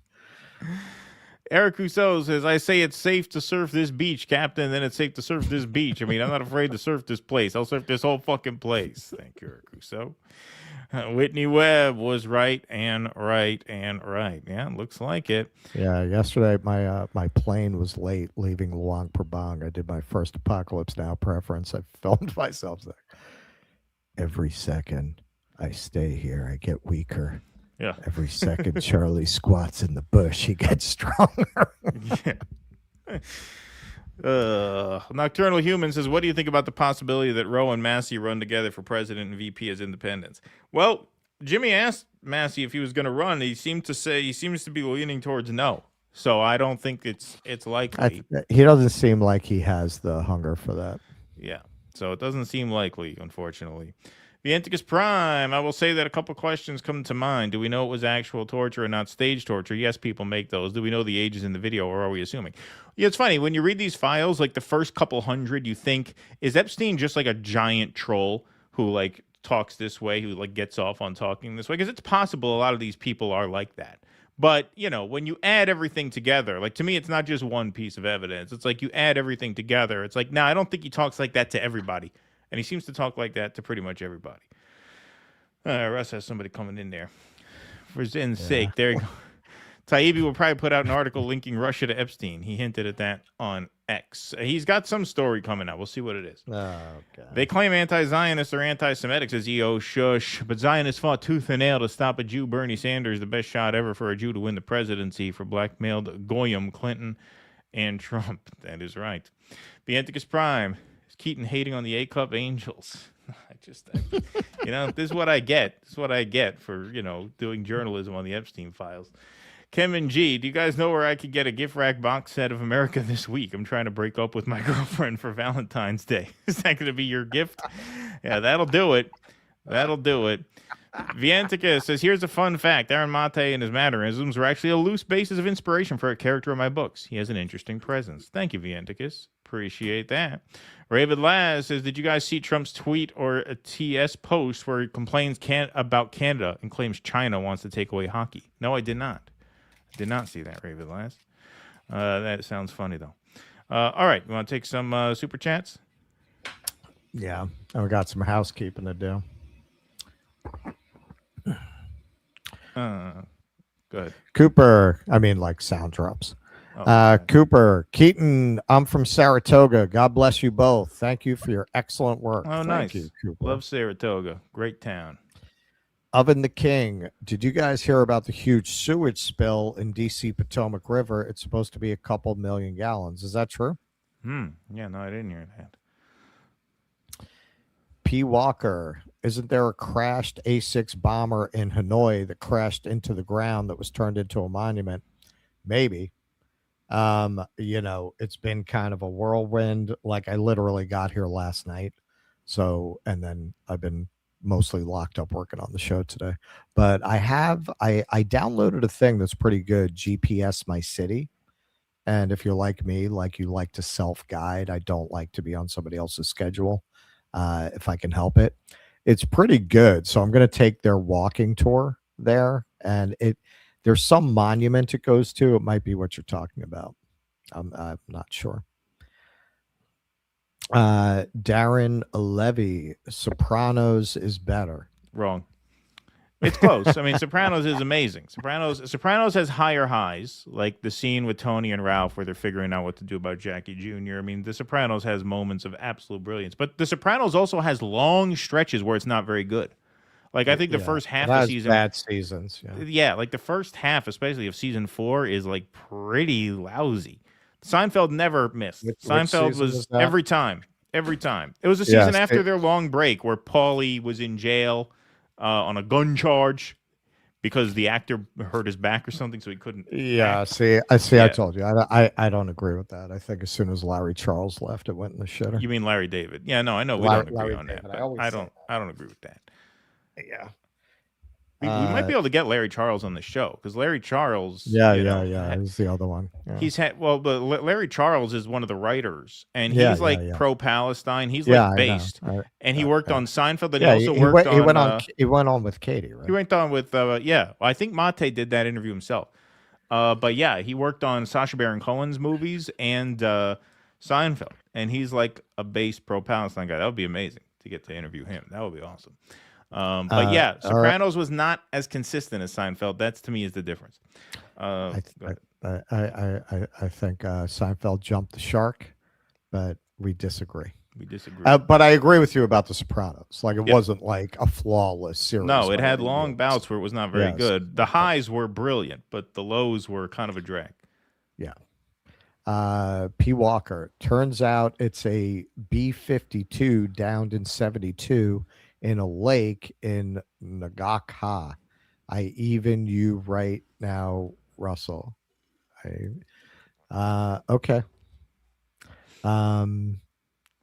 AOB 52. By the way, what about the 3 million other files? Yeah, that's true. There's still 3 million more. If I know, like, if this is what's in that, can you imagine what's in what they haven't released? You know what tours they give here? They give Army Jeep tours where they take you around in like an Army Jeep. Little war nostalgia there. Probably all the flat Earth shit that's in the rest of them. The flat Earthers are waiting for those files to come out. Like, God damn it. Carolina, my favorite duo. No grifting, no nonsense. Damn right. Russ, when are you going to China? Excited to see how it compares to the U.S. That will be in April. I'll be in Vietnam for a month. Like, I'm hitting like 5 or 6 cities in Vietnam. Baron Saturday. Here's some of the Uber Lyft money I made today, dude. Honestly, I'm not even kidding. I'm very touched by that. Thank you, man. Thank you very much, Captain Ace From Hawk. a former driver myself. Yep. Is that a demon mask behind hers? What a fucking freak he is. All right, you got some Rumble rants? I did my Rumble rants already, so now we're going right to the baddest of bunnies, the baddest bunny of them all, that Quasi Wabbit. Oh, do we want to do our sound drop? Oh yeah, let's do our sound drop. So we're at 2860 in the YouTube channel. 2525. And 971 in the like column. All right, I gave you the likes, but let's juice the likes a little more. We should get a sound drop for 1,000 likes too. Now that I think that would be good. We're at 972. Right. Let's get to 1,000 likes. Let's see what we can do about that. All right, folks, we know what you're all waiting for. That bad bunny, that bad bunny, a very bad bunny. We need our bad bunny. Yep, we need our bad bunny. So we're going to take you through the Super Bowl halftime show as a still collage, since that is both copyrighted in terms of music and in terms of the NFL. But this is the opening shot of the Bad Bunny halftime show. Obviously, this is not the San Francisco Stadium. Starts out a grassy field on the TV, and then they built this actual set, which was pretty impressive. Bad Bunny's full Super Bowl halftime show. It is up on X. They haven't taken it down yet, so I'm assuming they're okay with it being there. But there he is. There's the Bad Bunny with the workers in the field. Kind of a nice romp through Latino culture there. There are the dancing girls. There is a staple of Super Bowl entertainment. Lady Gaga made a cameo. There she is, dancing with Bad Bunny. Hey, there's Ricky Martin. See? Benny Johnson wishes he tuned in after all. Ricky Martin there made a surprise cameo. He didn't see that one coming. There he is up on the I'm not gay, but that pole. ass is scrumptious. Yeah, exactly. There he is up on the telephone pole. Like I said, pretty involved production here, just from a set standpoint. Then the Chuds really didn't like this, the leading of the march with all these different flags flying. Of course, the American flag and the Puerto Rican flag being the front two. But look at all those foreigners. It's a caravan, folks. It's a caravan. And at the end, he says, God bless America, and then names all these other countries in addition to America. Very bad. Like I said, he's a very bad bunny, and that's the end of the show. That's essentially it. So the reviews came in from MAGA World. Laura Loomer, illegal aliens and Latin hookers twerking at the Super Bowl. Okay, so we should understand Puerto Ricans are Americans, everyone. Just so we understand that. Not a single white person or English translation at the Super Bowl. This isn't white enough for me. Can't even watch a Super Bowl anymore because immigrants have literally ruined everything. Cat Turd says the Super Bowl in the USA just had a halftime all in Spanish. I'm dead serious. I will never watch an NFL game again as long as I live. Not 1 second. The NFL is officially dead to me. Is anyone feeling this besides me? Fuck the NFL. I knew this had to be one in a long line of times Cat Turd quit watching the NFL. But yeah, you could see this here. He's super serious this time, guys. You know, they all threaten to quit over Kaepernick or God knows what it is. I see the San Francisco Giants were kneeling to the national anthem. I'll never watch another NFL, MLB, NBA, or NASCAR race as long as I live. Yeah, didn't stick. But he's serious this time, everybody. And yeah, the MAGA pundits had to get their 2 minutes hate in on this. First, let's go to Jesse Waters. Not to be an international event. I like it when we kind of all come together as Americans, especially when it feels like the NFL is just using it as a marketing ploy to recruit Latin American audience on the heels of Latin America invading this country. 20 million pouring in, and that's what you see. You see all these foreigners speaking a foreign language. You see he's laughing. You see what contempt they have for their own audience. You see how stupid they think you are. He could barely keep a straight face saying all this. That's how ridiculous he knows what he's saying is. Foreign flags marching into the camera like a caravan. Too soon. Listen, this was an open borders moment. Everybody knows it. That's what's going on here. And all the reporters. An open borders moment. Here's Laura Ingraham. He's an anti-American radical. Blame anyone for this again. Don't blame Bad Bunny. He is who he is. Someone most people watching had never heard of before he was booked to do the Super Bowl. He's just another entertainer who got very rich off the American consumer, but then turns around and trashes the country when he doesn't like the president. No, pause it right there. I'm sorry. What is he? He's an entertainer who gets rich off the American consumer, but then turns around and what? Entertainer who got very rich off the American consumer, but then turns around and trashes the country when he doesn't like the president. Well, isn't that what you do? Isn't that what all these partisan like commentators do? Literally the Fox News. They get mission rich statement. off the consumer, and then when the Democrat's president, they tear the country down. That seems like that's your line of work. Yeah. He's an anti-American radical who canceled his U.S. shows because he's supposedly afraid of ICE. What a phony. Unless it's that brown people have no reason to be afraid of ICE. It's not No, like they're why it's not would like they're they be? jailing 5-year-olds or like dragging people out of cars and cutting their seatbelts off or throwing people in the shooting snow people and in the shooting them in face. the back. Yeah, no, what a phony. He's afraid of ICE. that his concerts attract violent illegal alien gangbangers or rapists. But again, don't blame. Okay. Right. This is my favorite review of the halftime show. Representative Andy Ogles. This is a real tweet, folks. Last night's halftime show was a disgrace, and it mocked American families. Depicting gay pornography on primetime has no place in our culture. The Bad Bunny performance is conclusive proof that Puerto Rico should never be a state. To which Benny Johnson said, "What? Where?" Yeah, exactly. Yeah.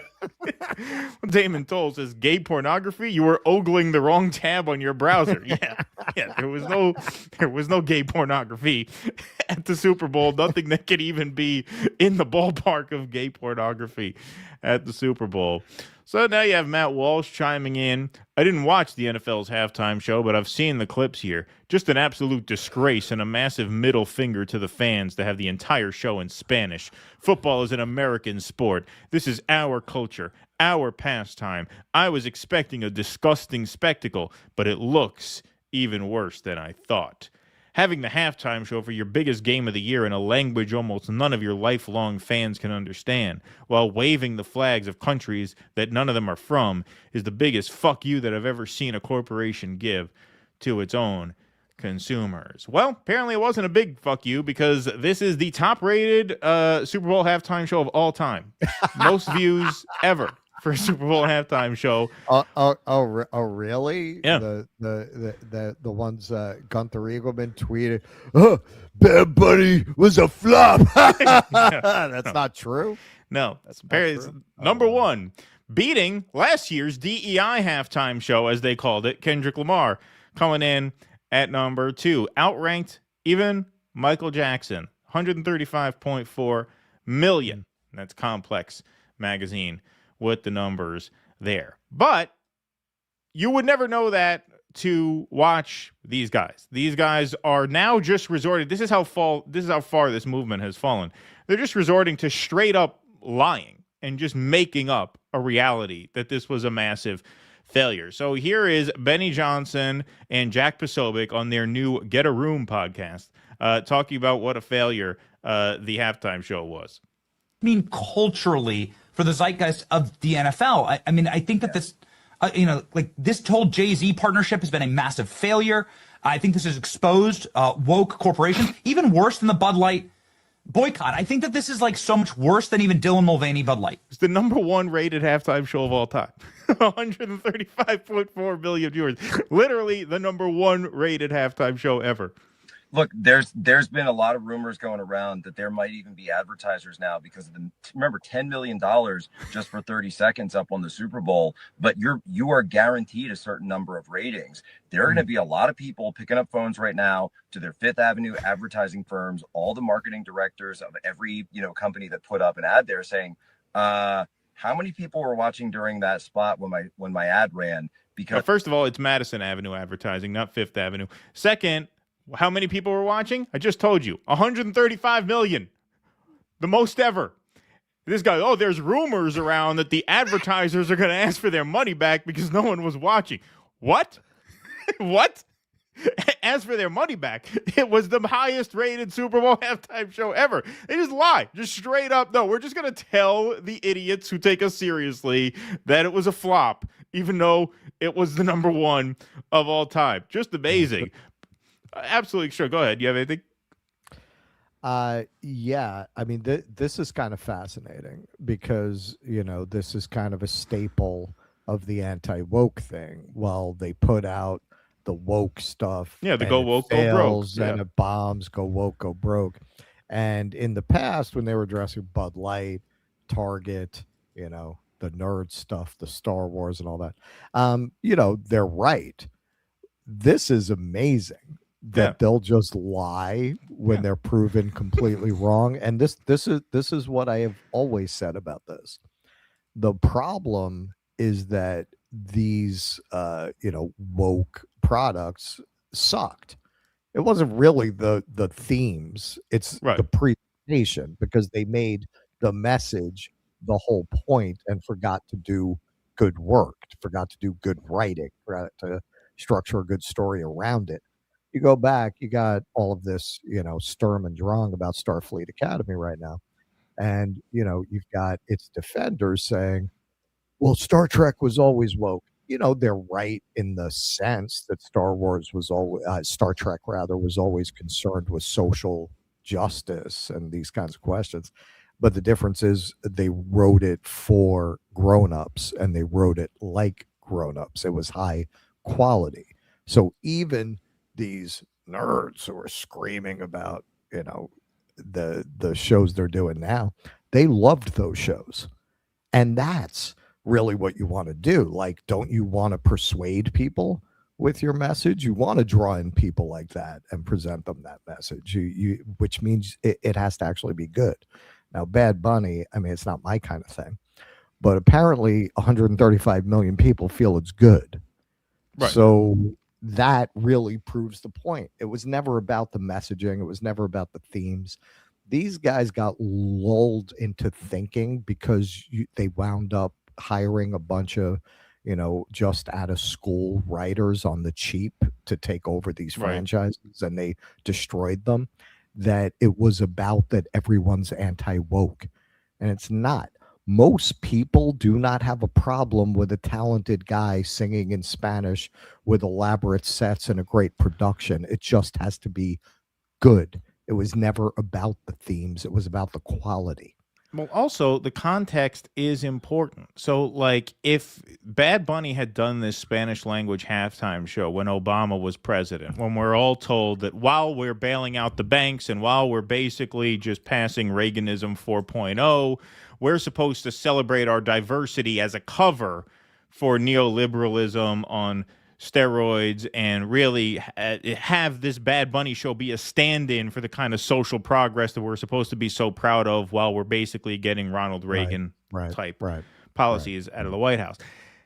In this case, though, you are making what under those circumstances would strike us as sort of like nauseating, sort of empty virtue signaling, and you are giving it some meaning, because the fact of the matter is that according to polls, half of America knows someone who is afraid of being abducted by ICE. So in that climate, having a Spanish language halftime show is kind of a meaningful expression, a meaningful gesture that, hey, you're not invisible even though you're afraid to leave your house. Like, it actually does mean something in that context. You're making what would be empty virtue signaling at one time it's not a revolutionary act, obviously, but it is a nice gesture. I watched the halftime show for that reason. It's not my kind of music either. I didn't think it was I think it was good on its own terms. It was well done. Mm-hmm. I'm not into musical theater productions like that, so it's like not my cup of tea.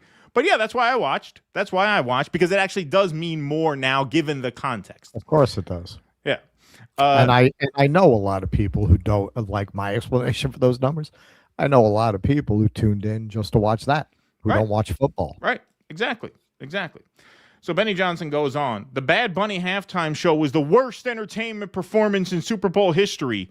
I love this. Woke, cringe, unintelligible, foreign, boring, derivative, preachy, creatively bankrupt. Okay, moron, how could it be both unintelligible and preachy? It can't be both. Can't say it's preachy if it's unintelligible, but, they don't think these things through very much. All right, so let's go to our B side of the programming here, because, of course, luckily for people like Benny Johnson, TPUSA put up their all-American answer to the Bad Bunny halftime show. We'll show a little bit of it here.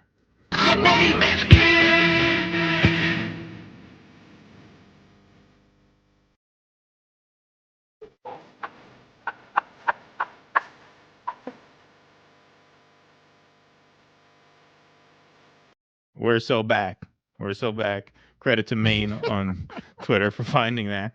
That was not, in actuality, the TPUSA halftime show, but we'll get to some real clips in a moment. But here they are pretending that they had this massive win. TPUSA just did something insane, said Matt Walsh. They counter-programmed the Super Bowl, and it paid off with one of the biggest live streaming events of all time. This was a massive swing, a huge gamble, and they won. Really Proud of them. So let's see what they won. Here's the Misfit Patriot. Real viewership numbers. Super Bowl, 127 million. Turning Point, 18 million. Bad Bunny, 2.2 million, referring to the YouTube views of the Bad Bunny Super Bowl halftime show. Of course, what he's not telling you is that 135.4 million views is what the Super Bowl got on TV. So that is the community note. The All-American halftime show saw about 6.1 concurrent viewers on YouTube at its peak. So, of course, people who watched the halftime show, the Bad Bunny halftime show, watched live on television. They didn't watch the YouTube clip as it was coming in. Why would they? So the real numbers are 135 million to 6 million. Those were the concurrent live viewers. But again, he wants to disguise it as Turning Point, beat Bad Bunny by 16 million. Eric Doherty says reports indicate X usage got so high during the TPUSA All-American halftime show, the platform was down for brief moments. We broke the internet. We run the culture now.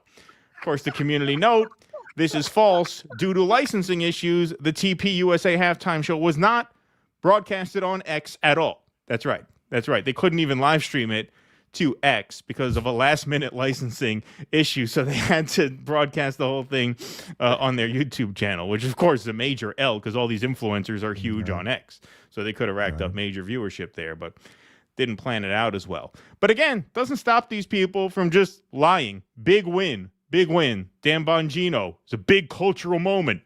Yesterday was a complete cultural shift. It was a seismic event, like a punctuated equilibrium type event for the pro-America crowd that's been crapped on for years by these entertainment organizations. Absolutely huge.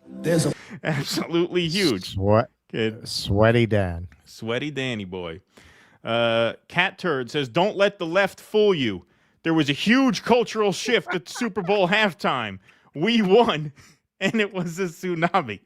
Did not win. Did not come close to winning.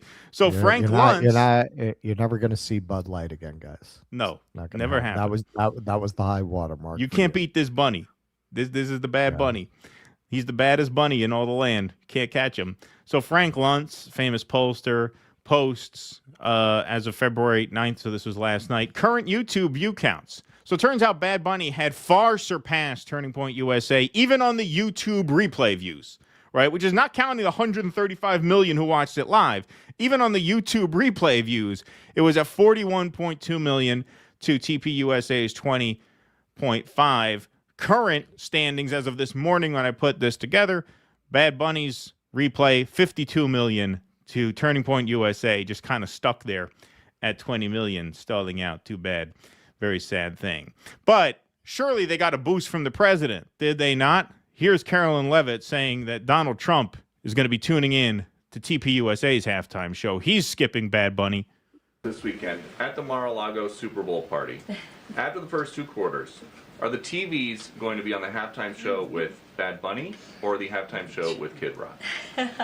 I think the president would much prefer a Kid Rock performance over Bad Bunny. I must say that. Jennifer. Notice she said, I think the president would much prefer a Kid Rock performance over Bad Bunny. She didn't commit that the president was going to watch Kid Rock's performance over Bad Bunny. So let's take a look inside Trump's golf club. What did they have on the TV at halftime? Oh, Bad Bunny. Oh, my goodness gracious. Donald Trump watched the bunny. That rabbit. And he was quoted as saying, "Me gusto mío." Yeah.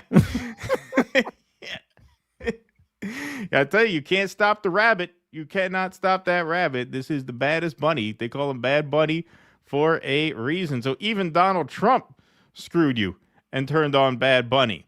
Now, there is some speculation that TPUSA used bots to manipulate the view counts on YouTube. So here is XQC, a YouTuber who realizes that the live chat is very slow, if not stalled, on YouTube, which suggests one of a couple things. I mean, I think there's a 50-50 chance, given all the evidence, that they artificially boosted the viewership because, yeah, YouTube chats can freeze if they detect bots in the chat as like an anti-spamming measure, or it could just freeze if it's over. It could just be that it's overcrowded. So that is a possibility as well. You decide. Let's take a look. Yo, is the chat frozen? I don't get it. Live chat, then. It's not loading it. I just want to catch my fish, drive my truck, drink my beer. Guys, what did he say? What did he say? I wasn't the only one who heard that, was I? I just want to catch my fish, drive my truck. I wasn't the only one. I had to watch that 3 times. Bro said catch or kiss his fish. Yeah, the first time I heard that, I thought he said I want to kiss my fish. That's what I heard. I just want to kiss my fish. Just want to kiss my fish. It sounded like he said kiss. It didn't sound like he said catch. I just want to fuck my fish. Drink my beer. It's not as weird as it sounds. I got koi fish. They're big. I just want to stick my dick in the lake. Let the fish suck me off. Drink my beer. Drive my truck. Hug my wife. Hold her dear. She said, babe, you smell like you been fucking them fish again. Drove my truck to the bar. Told my friends my wife caught me again. Fucking fish in the lake. God bless America. At least we ain't trans. It's the entertainment at the Super Bowl. Yeah, the TPUSA fish fucking halftime show. And so here's more evidence that they may have manipulated the view count. Did TPUSA inflate their viewership numbers and or use bot farms? Comment numbers are very low. So Milo picked up on this. Milo, ultimate troll. You don't slip on past Milo. The one thing you can't fake on YouTube comments. The one thing you can't fake on YouTube is comments. And if you had 5 million live views, you would expect the view count to be something like 15 million as soon as it finishes. Now, after processing time, maybe 60 million, dear, oh dear. So what he's talking about is, and we know from experience because we do live streaming on YouTube, the back end numbers are always bigger than the public numbers, and then the public numbers catch up over time, right? But the fact that even now, this morning, TPUSA is stuck at 20 million, where it was last night, suggests they weren't really getting more plays, which means that, yeah, they could have botted it. They could have botted it. When he talks about engagement comment-wise, too, the fact that at the time they had, 3.9 thousand comments to however many million views they had at the time. I'll just give you an example. So this is our top-rated Do Dissidents clip ever with our friend Tusker making the appearance. Yeah, this was the Jill Biden covering up Joe's debate meltdown. 246,000 views. We got 3,000 comments on that. So that works out to like 82 views per comment. I did the math. And if you go to TPUSA, they're now at 20 million views, only 57,000 comments, which works out to 350 views per comment.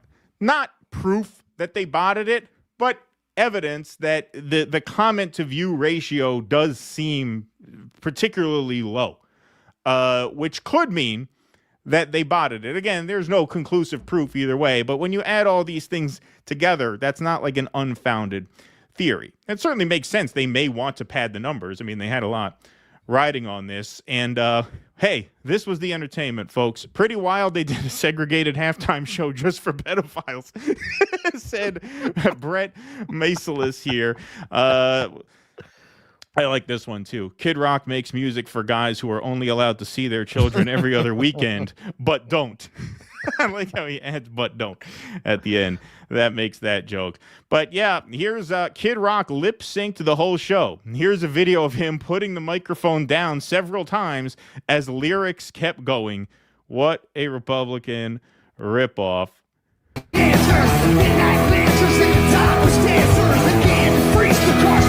Yeah, so you see, though, that he takes the microphone down. I'm partly pausing it for copyright since it's a bit of a longer clip, but here.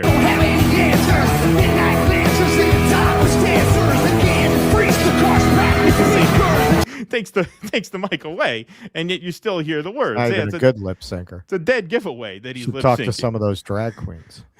Yes, exactly. It's like a dead. Now they know how to lip sync.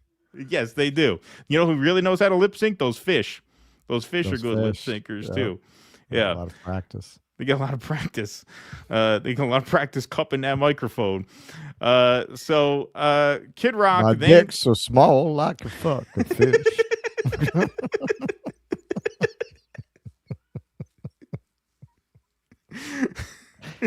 The fish don't care if I'm hard or not. It goes in fish just as good. So this became somewhat of an online controversy that, after all this hype, after all this build up that we're going to put on the All-American show and Bad Bunny sucks and this is real music, it's kind of controversial that you just kind of phoned in the whole thing and lip synced it and didn't really make an effort to hide the fact that you were lip syncing it. So here's Kid Rock goes on Laura Ingraham to address the lip syncing controversy. I wrote a book called Shut Up and Sing about 20 years ago. It was pretty prescient. I just love music. This is one place I don't really need politics, okay? I love great music. So, Bobby, there are a lot of questions about what happened during your first song on stage. People were talking about it. It seemed to be a little bit out of whack. What was going on there? Yeah, so it was out of sync. And actually, just to have some fun with the haters, I can't answer all the trolls, but it's going to be some fun. My DJ, who actually raps that song with me, he was not lit up. He's coming to Nashville tonight, flying in, and we're going to do that live in my living room, and I'm going to post it tomorrow to show people exactly how this works. Because, number one, if it would have been a lip syncing like people are trying to, the left is trying to throw me under the bus. The mainstream media and social media tries to amplify it. Yeah. It would have been super easy to sync it up if it was pre-recorded. It was very difficult for the Turning Point production crew, who, by the way, I can't say enough good things about, but this was very difficult for them. I'm jumping around the stage. I can't say enough good things about them. It's just they fucked the whole thing up and they exposed that I lip synced it. Yeah, it's just they fucked this up, and now everybody knows that I lip synced. Super easy to sync it up if it was pre-recorded. It was very difficult for the Turning Point production crew, who, by the way, I can't say enough good things about, but this was very difficult for them. I'm jumping around the stage like a rabid monkey, rapping my song, and I'm taking breaths, and my DJ's Rabid Monkey. Get tickets to the Kid Rock Rabid Monkey tour coming to a town near you.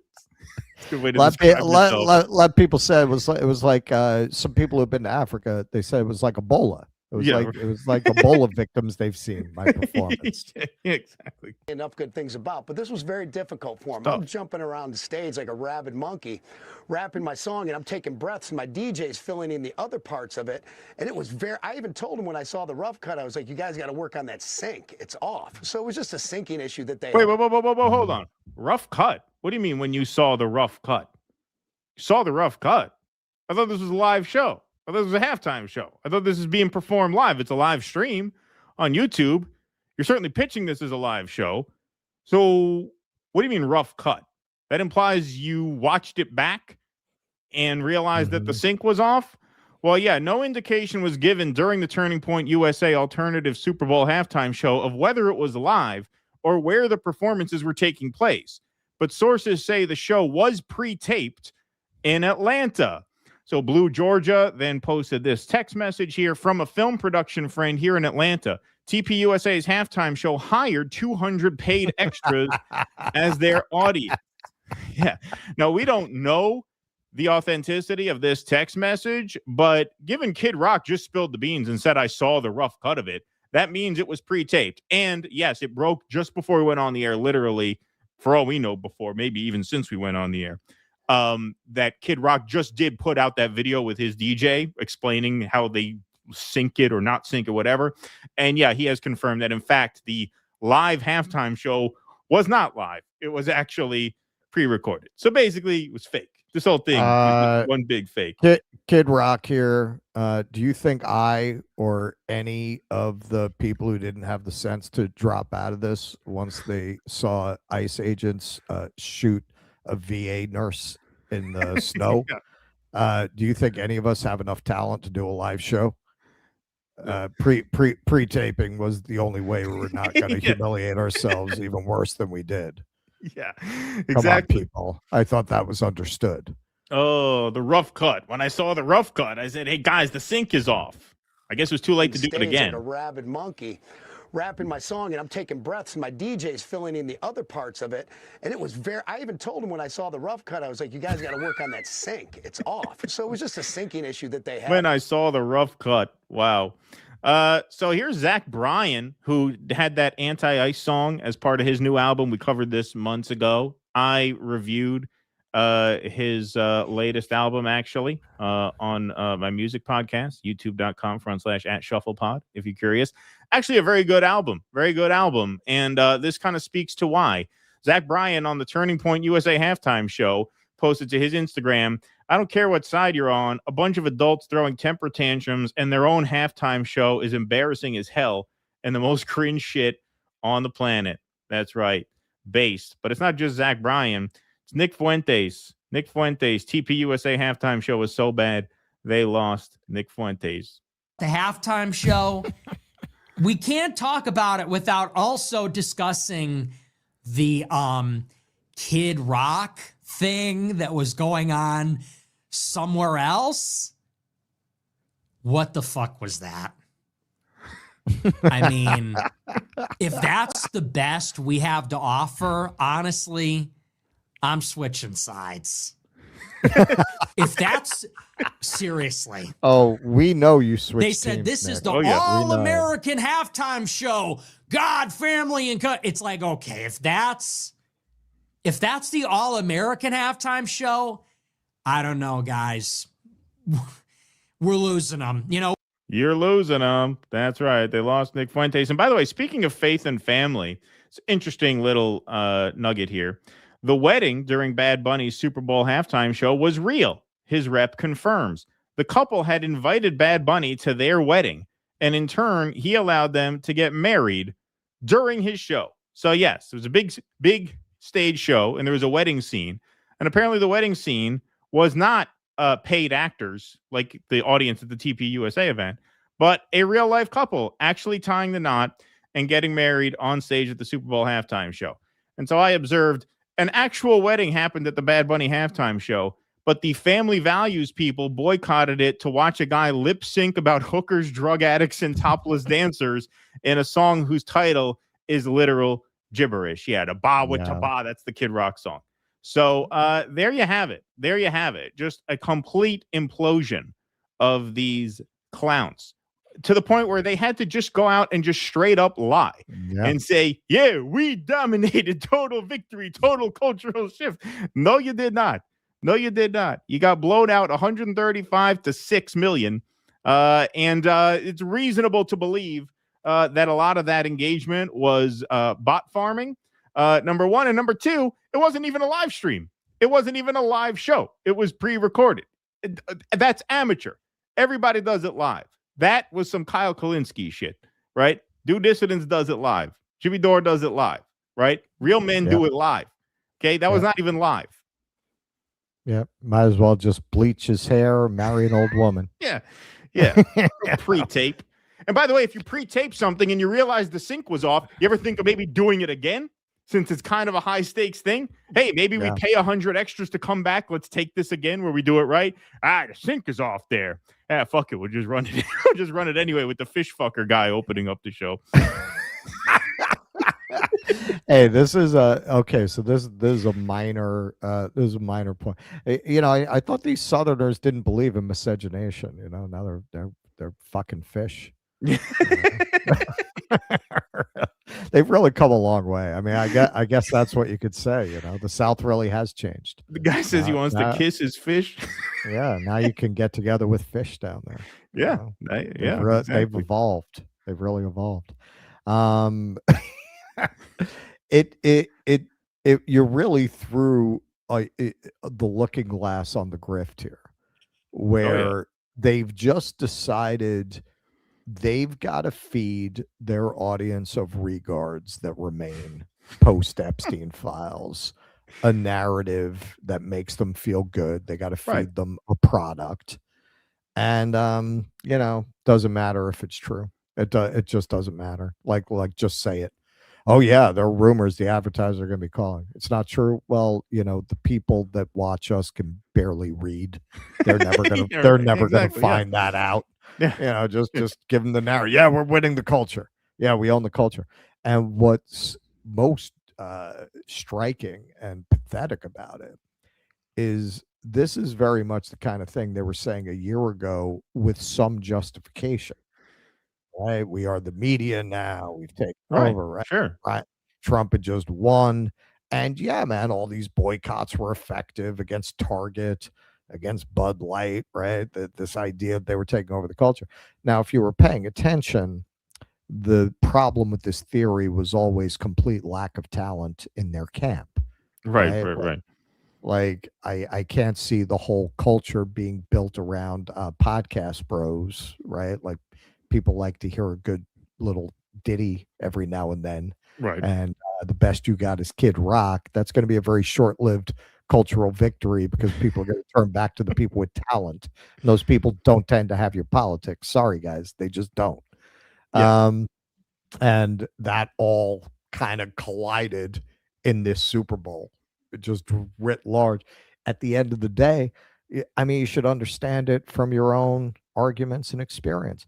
Just like nobody wanted to watch these, just horrifically woke products that were just about wokeness. Nobody wants to watch that when it's anti-woke either. Right. If anything, probably less, because I hate to break it to you guys, most people are not ravening, unconscionable assholes. Like most people are not, as much as you want to believe they are. Most people are not vicious freaks who need to get off on violence against people who don't share their identity group, right? Most people are not like that. And the dwindling audience that you have, you're just down to the absolute scum of the earth. And that's not based on being conservative or whatever the fuck this so-called movement is. It left conservative several exits back on the crazy highway. Whatever the hell you guys are doing, most people don't like it, and that's what you see in that Super Bowl, man. Your actual view count, which I think you pretty convincingly reported, was a lot of bots. All right, so you got 70,000 people living in their mom's garage who watched that, and then 4 million some odd bots. Yeah. I mean, yes. And look, the other thing about this too is people, I'm sorry, are not on the conservatives' side anymore, even on this issue. Right. People 2-1 are against what ICE is doing. And so, yeah, of course, they're not going to be bothered by a guy going up there and singing in Spanish. Right. Like, I'm not, but why would, what kind of a fucking asshole do you have to be to even go through with the halftime show in light of all this? Like, you know what? In light of the ICE murders, maybe we'll let the Spanish guy sing in Spanish for 13 minutes and not melt down like a bunch of petulant children. But no, they are a bunch of petulant children. And you know a thing by what it does. And we're going to get into this more right now because I got to the Megyn Kelly sort of sequel segment to this. So let me go. Let me do this actually right now. Yep. All right. So I just want to preface this brief little segment here because this is Megyn Kelly on the Piers Morgan show. She came on here to rage about Bad Bunny. And before we play the video, I just want to remind everybody who Piers Morgan is, because he says, I thought this was, as a piece of theater, it was the best I've ever seen. Gave the halftime show a rave review. Piers Morgan is very, very much into the anti-woke grift. He wrote a whole book, Woke is Dead, How Common Sense Triumphed in an Age of Total Madness. So this is not like Chris Hayes you're talking to here. Okay, so let's just play this. We got 2 clips. This morning, and I watched it all without reading anything about it. I just thought, I want to watch this completely clean without anyone's view contaminating my brain cells. And I watched all 15 minutes of it. And I've watched every halftime show going back 30, 40 years. I thought as a piece of theater, it was the best I've seen. Just the most extraordinary kind of Broadway on steroids piece of theater. I also thought it wasn't remotely divisive politically in the end. His Grammys speech was, but his performance, I thought, was actually a lot of things which I would have thought people on the conservative right would applaud. It was about love. A couple actually got married. For real, in the middle of it. He was Piers. preaching about unity. We like it when white people get married, Piers. Not when Don't you realize when brown people marry, they have a lot of children, right? And we're already under a lot of demographic pressure from those people. Yeah. Why would you celebrate that? You're white, Piers. Yeah. Are you a traitor to your race? Have you been reading Elon's tweets? We're losing ground. Not You just the need to United talk to States Elon. of America, Yeah. but the wider Americas. What was the problem, Megyn? A certain male gesture is coming to mind, but I'm not sure I can do it on this show. No, it wasn't about what he was actually going to do during the She's middle gonna of the fuck a Super Bowl fish. performance. It's about him. It's about him being chosen as the Super Bowl. Certain male gesture. What was the problem, Megyn? A certain male gesture is coming to mind, but I'm not sure I can do it on this show. Maybe I could do it with it an wasn't eel. about what he was actually going to do during the middle of the Super Bowl performance. It's about him. Oh, so it's not about what he was going to do on stage. It's about him. Interesting. I wonder what you could possibly mean by that. It's about him being chosen as the Super Bowl performer, somebody who's been an outspoken critic, of course, of the Trump administration and of America and our anti-immigrant policies. Okay, moron. He is an American. He's Puerto Rican. He's not a foreigner hating on America. He's an American. This is long before the current controversy over ICE. He doesn't want illegals deported from this country. Well, too bad, because the majority of Americans do want that and are not shy about Not pushing anymore. for it. And that's why President No, You guys not took anymore. care of that. No, you guys took care of that. I actually have some data here. More voters disapprove of the way ICE is informing immigration laws now than last month. 63-34 disapprove of ICE's immigration enforcement, if you even want to call it that. And beyond that, 6 in 10 voters say most undocumented immigrants should be given a pathway to legal status rather than to be deported. 59-34. So you don't speak for the majority. You speak for a small minority. This is why 135 million watched Bad Bunny live and only 6 million watched your fish fucking show. That's why. Because only 34%,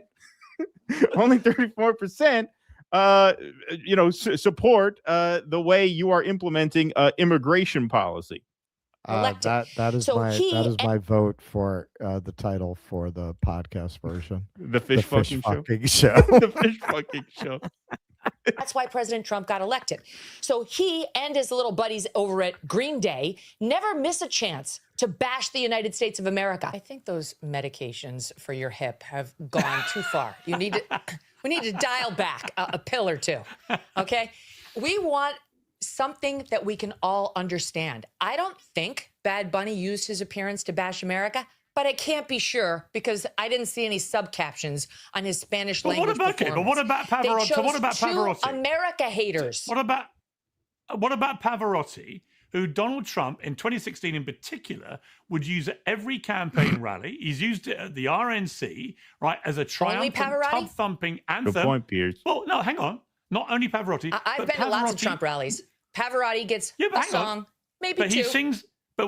But when he sings Nessun Dorma in Italian, I don't see you leaping up and down going, I can't understand a word of it. Ah, good point. Good point, Piers. Kind of getting warm there. All right, we got one more clip of this. Piers, but to get up there and perform the whole show in Spanish is a middle finger to the rest of America. Who gives a damn that we have 40 million Spanish speakers in the United States? We have 310 million who don't speak a lick of Spanish. This is supposed to be a unifying event for the country, not for the Latinos, not for one small group, but for the country. It was a unifying event. That's why 135 million people watched it. It was a very unifying pretty event. unifying. Yeah, it was very unifying. And once again, 63% of people, like 2/3 of Americans, think you are what you are, which is just a petulant, racist piece of shit. Like that. So it was actually very unifying in that way. Like, notice you've not seen any organic groundswell of, oh, what a horrible halftime show that was. The way you did when, like, the nipple slip after the Janet Jackson halftime show. Nothing. There's been no, like, organic complaints about this. It has been grifting scum like Megyn Kelly trying to gin up as much outrage as she can because that's all she has left. And they have this left for a very short period of time because these people are being discredited at an incredibly rapid pace. But I got to say, man, like this crash out was pretty amazing. We don't need a black national anthem. We don't need a Spanish-speaking, non-English performer, and we don't need an ICE or America hater featured as our primetime entertainment. Why not? Okay, what is the national language, officially the national language of the United States of America? I mean, English. And there's been a push for many years to make it an official, you don't have one. Documented thing. You don't have one. If you would have let me finish my comment, I would have pointed that out, that people have been pushing to make it official. Okay, right, so you're trying to make official. This attitude that you have right hang on, here is why you in Great Britain have lost your culture. You ceded your culture to a bunch of radical Muslims who came in and took over, and now it's gone. We're not allowing that here. Whether it's Hispanic, whether it's Muslim, it's not happening in the United States of America. That's why President Trump was elected. And whether it's Bad Bunny, who is American but refuses to speak English in his performances. He's American. He's American. Isn't this what being an American is? No, obviously. I mean, this is just like you're just wearing your nationalism on your sleeve. You're white Christian. Well, and her racism. Nationalism. And you're racist. It's a racist argument. Of course. Just like a transparently racist argument. Like, it's just unbelievable, the fucking meltdown that these people have over this. It's kind of amazing. Like, I love it. So much to the point I'm wondering, are there any Somali artists who are available for next year's halftime show? I think we need to bring a Somali in. You know, there was that guy Kanan. There have to be. Well, you remember there was that rapper Kanan. Right. He's Somali. He had that waving flag song at the World Cup. What was it, 15 years ago, 16 years ago, whatever it was? He could play the Super Bowl next year. He got Me Too'd last year. But that, in a way, that's even better. Like a Somali rapper who sexually harasses white women, that would be perfect, I think, for the Super Bowl. I think that he would be an amazing choice. I'd love to see Megyn Kelly. He should reenact that as part of the show. Yeah. I'd love to see Megyn Kelly's reaction to that. That would be amazing. Or anybody else, we have to keep the Super Bowl, which is a quintessential American event. Football, that kind of football, is ours. They call it American football. Ours. And the halftime show and everything around it needs to stay quintessentially American. Not Spanish, not Muslim, not anything other than good old-fashioned American apple pie. There should be a meatloaf, maybe some fried chicken, and fried chicken. Okay, throw in the black people food. Okay, remember that? Is that where she's going with that? Yeah.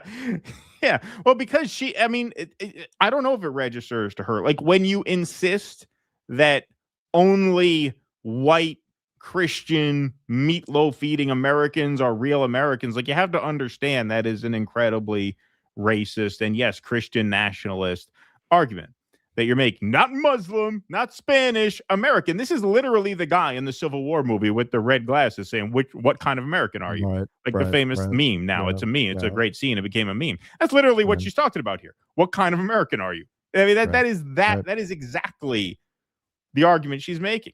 English-speaking performer. That's what the Super Bowl should be. What a worthless piece of garbage. Like, what an unbelievable child. Like, it's amazing. I wanted to play that as its own piece because it's just amazing to see this movement just light itself on fire and just expose itself for what it is, like, so quickly and so thoroughly. And the contrast here is just so stark because, as we mentioned in the previous segment, this was the top-rated Super Bowl halftime show of all time, 135.4 million live views. And it's trouncing the TPUSA Fish Fucker special on YouTube, even on the replay, 52 to 20 million. So, like, they couldn't be more on the wrong side of it. You talk about, once again, the old 80-20 cliche that Scott Jennings now coins, you know, where you're taking the 20% side of an 80-20 issue. That's what they are doing now over and over again. Do you not understand? Do you not read the numbers? You don't understand that now 2/3 of Americans are against you on this? It's not like it's 55-45 anymore. No, like, you've completely lost the argument. You've lost the culture to the point where this Bad Bunny show was a smash hit by every metric, a massive hit by every metric. Yeah. I mean, Megyn Kelly made her bones on we can't have Black Santa Claus, right? You know, the war on Christmas and all this stuff. So this is of a piece. when you look at the career Megyn Kelly has here at this point, where she's making her living as a podcaster and a YouTube influencer personality, she needs to make a case for why people should watch her instead of any of the other grifting scumbags in that lane. And she has clearly decided to do what she always did, to go the furthest out in racist, really, you can't even call it coded racism, like overt racist appeals to a very rabid and potentially very devoted racist audience. If you peddle the chum that those people like and you're willing to go further than anybody else, I think it's that's a career move for her. I don't want to just see them in the water. I want to see them suffer. Like, why would you say something like that? Right. She's a professional. Right. She's a professional. She I doesn't forgot say about that one. anything just off the cuff without intent. Right. This is her grift, man. Oh, yeah. She's decided it's a competitive space. This skinny little blonde white bitch doesn't really have a lot to offer. Right. So what is she going to offer them? I'm going to be the most racist cunt in this space. And and the racists are going to be very dedicated to my show as a result. Yeah. I mean, she's like a little Nazi propagandist. But when I hear these people making this fucking argument, all right, so that TPUSA halftime show, that's your white Christian culture that you're so proud of? Yeah. Like that's what you're saying is superior to anybody? This is what these people don't want to accept, and they've never really wanted to accept. If America in any way is exceptional, as you say, it's exceptional because of its blend of races, religions, creeds, and cultures. That is the most exceptional thing about the country. And there are very few things, in all likelihood, that you consider American that you're proud of that originated with white people, right down to Elvis. Okay. Like, all of that stuff is a result. And I'm not a wokey. I'm not saying white people didn't contribute anything. Although, I mean, the white people whose music is really incorporated into that blues sound are Scotch Irish, who I think, not coincidentally, were kind of the oppressed people of Europe, and that fused with African music. And that's really where you get all of these uniquely American musical forms. Without that, you don't have an American culture, from our cuisine on down. It's funny, you watch Jack Lemmon's The Apartment, we would never describe it this way today. He says he's going to make an Italian dinner, spaghetti and meatballs. We would never say that now because it's become a part of our culture. The idea that you would split off white culture, I mean, okay, so what are you talking about? Like deviled eggs and snake handling? Like, what are you talking about? Like, what culture do you think America has if you split it off from that cultural fusion? And you're not just talking about Latinos, you're not just talking about African Americans, you're talking about Italians, you're talking about Irish, you're talking about Jews, all of that stuff is there in American comedy and American music and American literature. You can't say that is the only thing about America that actually is exceptional, and it's the thing you want to reject. Yes, indeed. All right, let's take some Rumble rants and super chats. Why don't you take some super chats? I got a copy over the Rumble rants here. Okie doke. Millraven, I seem to remember Mate calling out Chomsky for manufacturing consent for big pharma during the COOF. I don't know. I didn't follow. I don't remember. Yeah. Nyang Nyang Nyang, is Wexner just Bernie Madoff for the PDF class? Kinda. Thurwumber, Venezuelan oil is in Israel, USA. Yeah, we heard that. There you go. That's the game. Eric Torres, you can't get more family values than an actual wedding at the Super Bowl. Exactly. Nothing more than recreational outrage. Yeah, of course it is. What else would it be? No opinion. J-Lo's and Shakira's Super Bowl performance was more vulgar than Bad Bunny's. Manufactured fake pearl clutching outrage. Yep. Yeah, what about that Janet Jackson boob? Yeah. Axel Strife, don't be surprised. Erica Kirk in the primaries. I mean, I don't know. I think she's pretty happy where she is, living off what her honey-potted deceased husband built. Captain Ace Hawk, fish fucking halftime show. LOL. I literally thought he I mean, said should kiss my fish. No, that's what Yeah. I heard. Like the first 2 times I heard that, I was like, I took it upon myself I- to rewatch it. I'm like, oh, catch. That makes sense. Catch my fish. But he pronounced the kiss.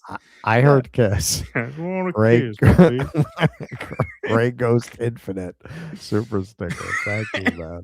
I kiss my fish. P.W. Walker, Kid Rock is the DEI version of Milli Vanilli.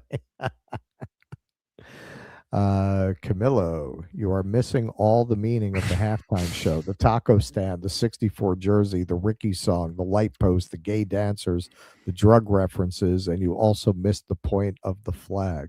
Who were gay? Who were the gay? Maybe I didn't watch close enough. Is that what? Because the Ogles guy said it was gay pornography, and I didn't catch the gay dancers. I didn't mean, notice it. I think you have to consume a lot of porn involving Latino men to think of it that Yeah, way. to think about that. Like Yeah, if you think of it that way. personally don't, it probably would not occur to you to Yeah. make that connection. Right. I mean, there were no naked people on the stage. So if you absorb that as somehow vulgar in that way, yeah, could be more indicative of Probably the habits says, of the yeah. observer. Yeah, Yeah. it says more about where your head is at. Fish Heavy fucking is in the Snack. eye of the beholder. Yes. Heavy Snack. No one under 30 even knows what a beeper is. Yeah, girls with beepers. Yeah. Well, that song. Yeah. Andy Gardner, that improv was insane. I cried a little. Well done. I needed that. Thanks, Keaton. Yeah, that was. Yeah, you should definitely Bro. clip that. Yeah, I gotta clip that for Twitter. DJ Greenfire. Russ, I hope you make it up to Dien Bien Phu. The Vietnamese people are rightly proud of driving first the French and then the Americans out of their country. Uncle Ho kicked ass. Well, yeah, man. You know what they have in the souvenir shops here? Like, dude, they have posters of Vietnamese army, revolutionary fighters. Well, Like we they're would have founding fathers, yeah. pictures of the Revolutionary War Yeah, heroes. those are their They have founding fathers, of pictures course. of, yeah, man. It's amazing because I've never seen that, man. I mean, it's amazing how celebrated the revolution is. That's what I'm seeing. Like, not just on the street. Like, you walk into private businesses, they got posters celebrating the revolutionaries and Ho Chi Minh. It's really interesting. Garblegox, TPUSA, tilapia, pickerel, urchin, salmon, albacore. Race car. Hey, those font ligatures are crazy. Check this out. FI, a ligature just activated to remove the dot from the I because F is kind of a prick that can't stay inside its border box. That was a highbrow joke, my friend. Marathon man Pete Moss. Come on, Megan. You got to get watermelon in there too. Please get this clip up ASAP. Yep. I need to send it to the conservative wing of my family. Should really send them the fish fucking video. Yeah.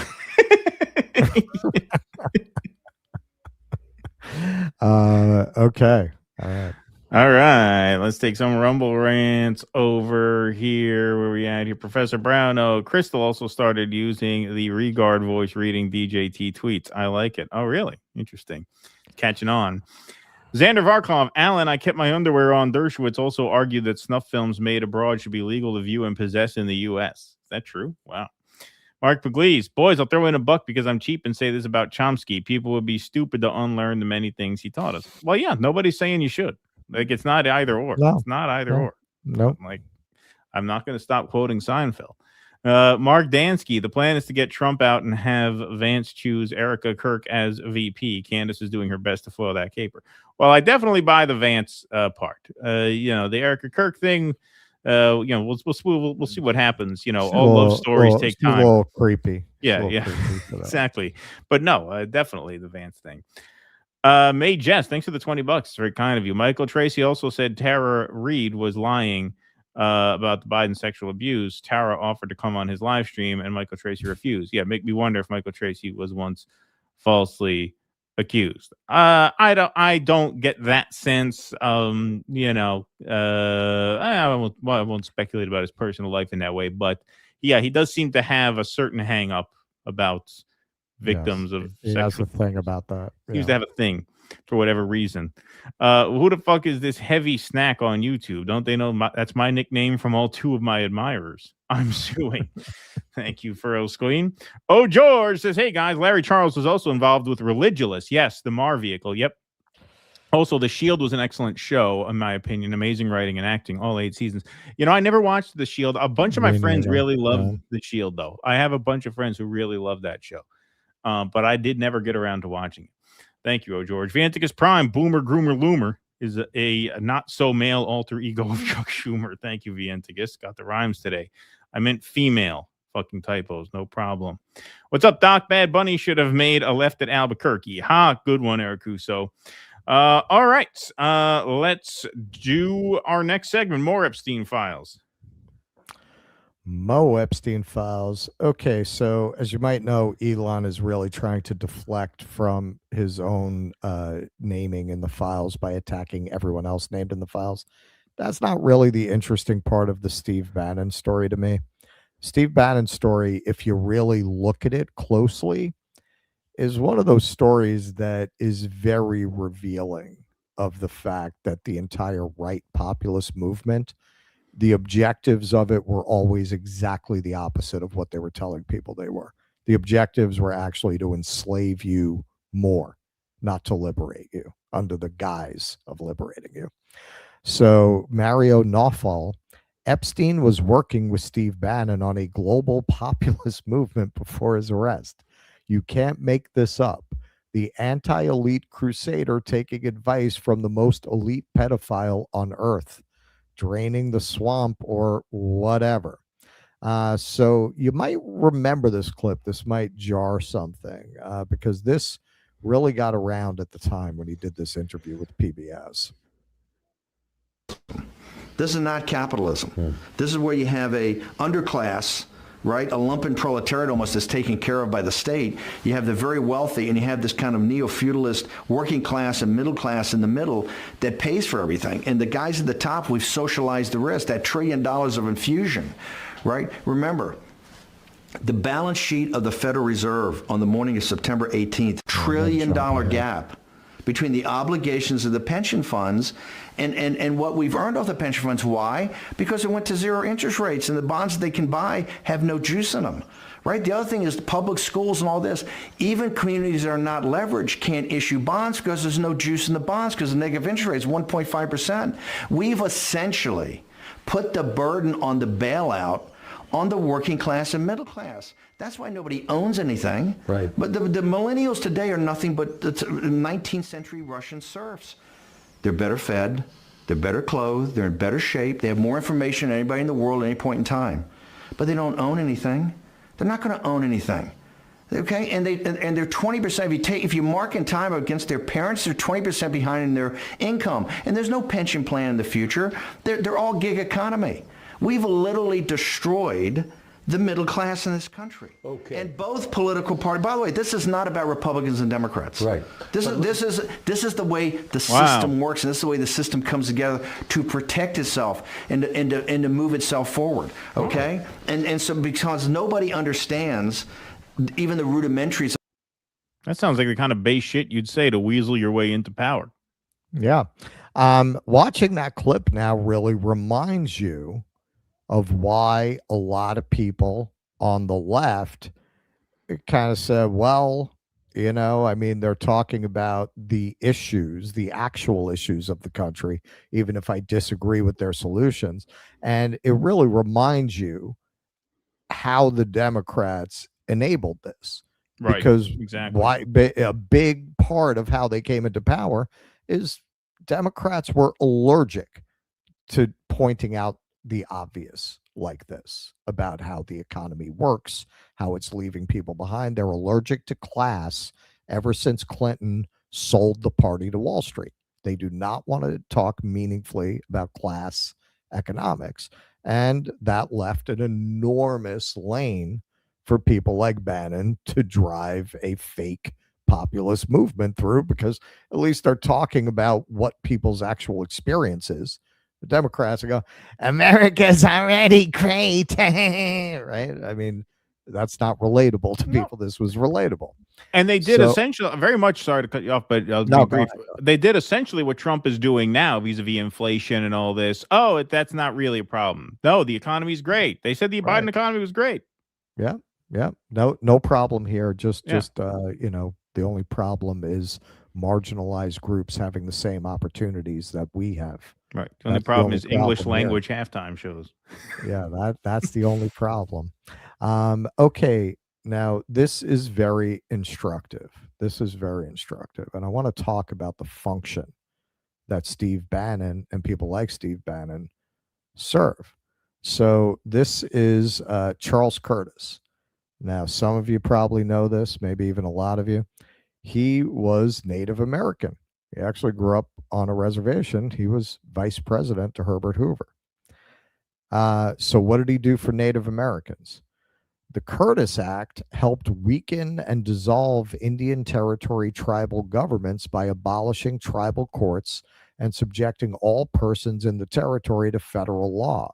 This meant that there could be no enforcement of tribal laws, and that any tribal legislation passed after 1898 had to be approved by the President of the United States. Before 1896, each of the 5 tribes had exercised sole jurisdiction, this is in Oklahoma, over its citizenship requirements, determining who was a tribe member and who was not. With the passage of the Curtis Act, Congress authorized the Dawes Commission to prepare new citizenship rolls for each tribe. Senator Henry L. Dawes of Massachusetts undertook the compilation of a census to be used as the basis for allotment of tribal lands to individual Indians.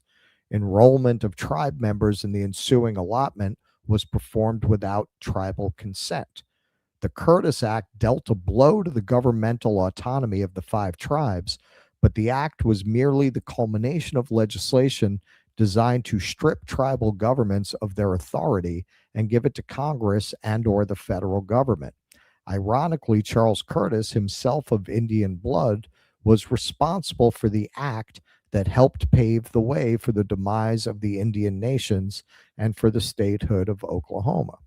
So this is an old story of the actual power structure grabbing a token to do heinous things against the groups that they are a member of. This goes way back in our history. So more recently, the people that you always think of when you think of this are people like Obama, who presided over a tremendous stripping of assets from black households with the way that he handled the mortgage crisis, prosecuting homeowners who lied on their mortgage application, something that particularly affected people in poor minority communities, while giving the bankers a bailout and not prosecuting a single banker.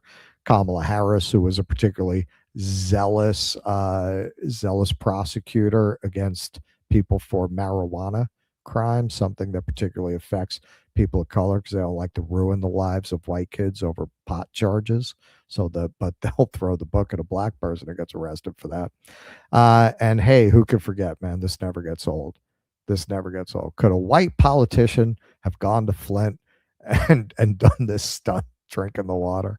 No, man. You need a black president to tell black people they're not being poisoned, right? Can I get some water? Right. That's what you need, man. Come on up here. This is his Bad Bunny moment. Look at these idiots clapping over here.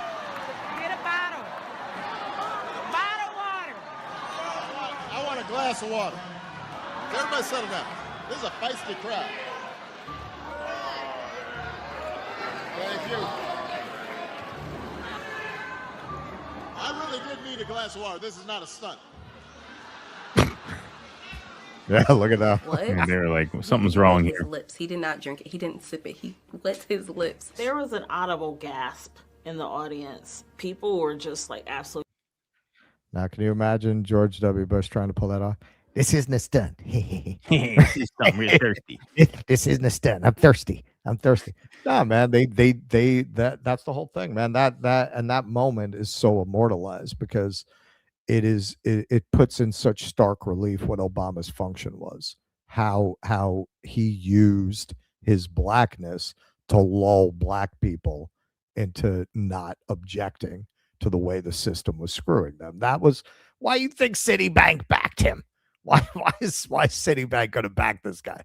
Because he's going to empower black people? No, man, because he's going to be a tool for them. Clyburn, one of the poorest districts in the country. He's been there for freaking decades. What has he done for these people? Nothing. You know what he's done? He's enriched himself. He's taken more than $1 million in pharma money. Now, there's a lot of focus when we look at this kind of thing, the way that people are used to destroy the groups they're members of under the guise of representation. Because in America, we don't talk about class. We don't look at the white guys whose job is to do that. We only look at the Obamas and the Kamalas. These guys, their job, they're both from working class backgrounds. They're both legitimately from poor and working class backgrounds. Their job is to do what Obama, Kamala, what they do to black people. It's their job to do that to working class white people. It's their job to get working class white people to submit to a system that is destroying them and grinding them into dust. These are the same unscrupulous scumbags like Kamala, like James Clyburn, who are willing to destroy their own people for their advancement. This is their function in the system, to give a fake working class populist tone to oligarchy to trick white working class people. That's their job. That's what they do. This fucking hillbilly elegy bullshit. And then he's in an administration that is grinding people who are from backgrounds like that into dust. Yep. You got rural hospitals closing. You can't afford any health insurance. People losing their jobs, massive layoff. What's he doing? Is he saying anything about it? Is he speaking up for those people that he came from? No, not at all. And then you got Bannon, man. Look at how he's chilling. Look at Sloppy Steve there with his buddy Jeff. This is what the whole time he's talking like this. This is what's going on behind the scenes. This is what's actually happening while he's giving that interview. This is the real actual life he leads. Fucking guy's the only Gentile in the Epstein Files. Well, Elon. Yeah, it's an exaggeration, but yeah. Not by much. Not by much. Mariel Nawfal. Jeffrey Epstein wasn't just socializing with Steve Bannon. DOJ and House oversight records show sustained coordination from 2017 to 2019. Epstein advised Bannon on funding, need to understand flow of funds, strategy, and messaging. Brilliant. Help me develop that argument. He pushed EU figures, claimed governments would fall as planned, arranged foreign introductions, and warned Bannon to take no heat, me. Their collaboration ended only when Epstein was arrested in July 2019. All right, so we're going to look at a few highlights of this stuff. So Epstein, so they're collaborating on this populist movement, right? And Bannon is making this documentary, but Epstein expresses concern at several points for like not damaging Bannon through association with himself because the movement is important. He doesn't want to hurt the movement. So they're trying to work out a time to get together. Steve Bannon, 3 to 6. Epstein responds, "Okay, I'm aware you are busy. However, I'd appreciate at least a proposed schedule. Paris, Ranch Island were all missed opportunities since April. I am focused on you winning. So no worries. Movement first. My Europe Middle East schedule is getting cramped already. And Bannon responds, we do have a sched and we will, but my crew doesn't think we are doing a film. So they are out on other projects. As soon as we get locked down, you will be over scheduled. How is the cast coming together? All right. So they're collaborating on the film that we now know was going to be a redemptive documentary, rehabilitating the image of Jeffrey Epstein. And Epstein is concerned for the movement that they're collaborating on, which we'll get into a little more. This will be a long campaign. Elections in September. Lots to talk about. This is brilliant move. Thanks. Only the first step. Now you can understand why Trump wakes up in the middle of the night sweating when he hears you and I are friends. Dangerous. Okay, so there, and you see this in other places that Epstein at this point clearly had like a hostility towards Trump. That comes up in the files a lot. But here they are, like they're getting ready to get together and paint each other's nails. Movie tonight? Yes. Yeah. I did like the comment that Woodward was your stenographer. I laughed out loud. Their stenographer, says Bannon. Epstein responds, Christy blasts Woodward as stenographer for Steve Bannon. Your plan is working well. My French government guys said it is a shame that some of this has real world consequences. Otherwise, the performances are fantastic. So understand what they're saying. They're saying basically that Bannon is baiting the media into attacking him because, as we pointed out many, many times, when the MAGA movement was ascendant, the press was the best friend they ever had. Like, it was always very clear the liberal class and the press that mostly represents it just never understood how hated they were.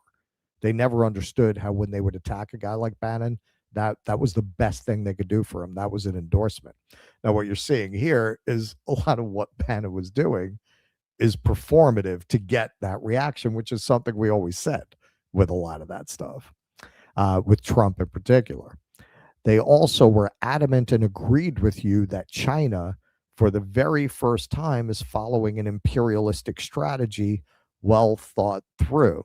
Now, that's interesting in and of itself. Epstein has conceded that China has never been an imperialistic country, right there, covered in nice silk, and lamented the moment that Total, the French oil company, was forced to leave Iran.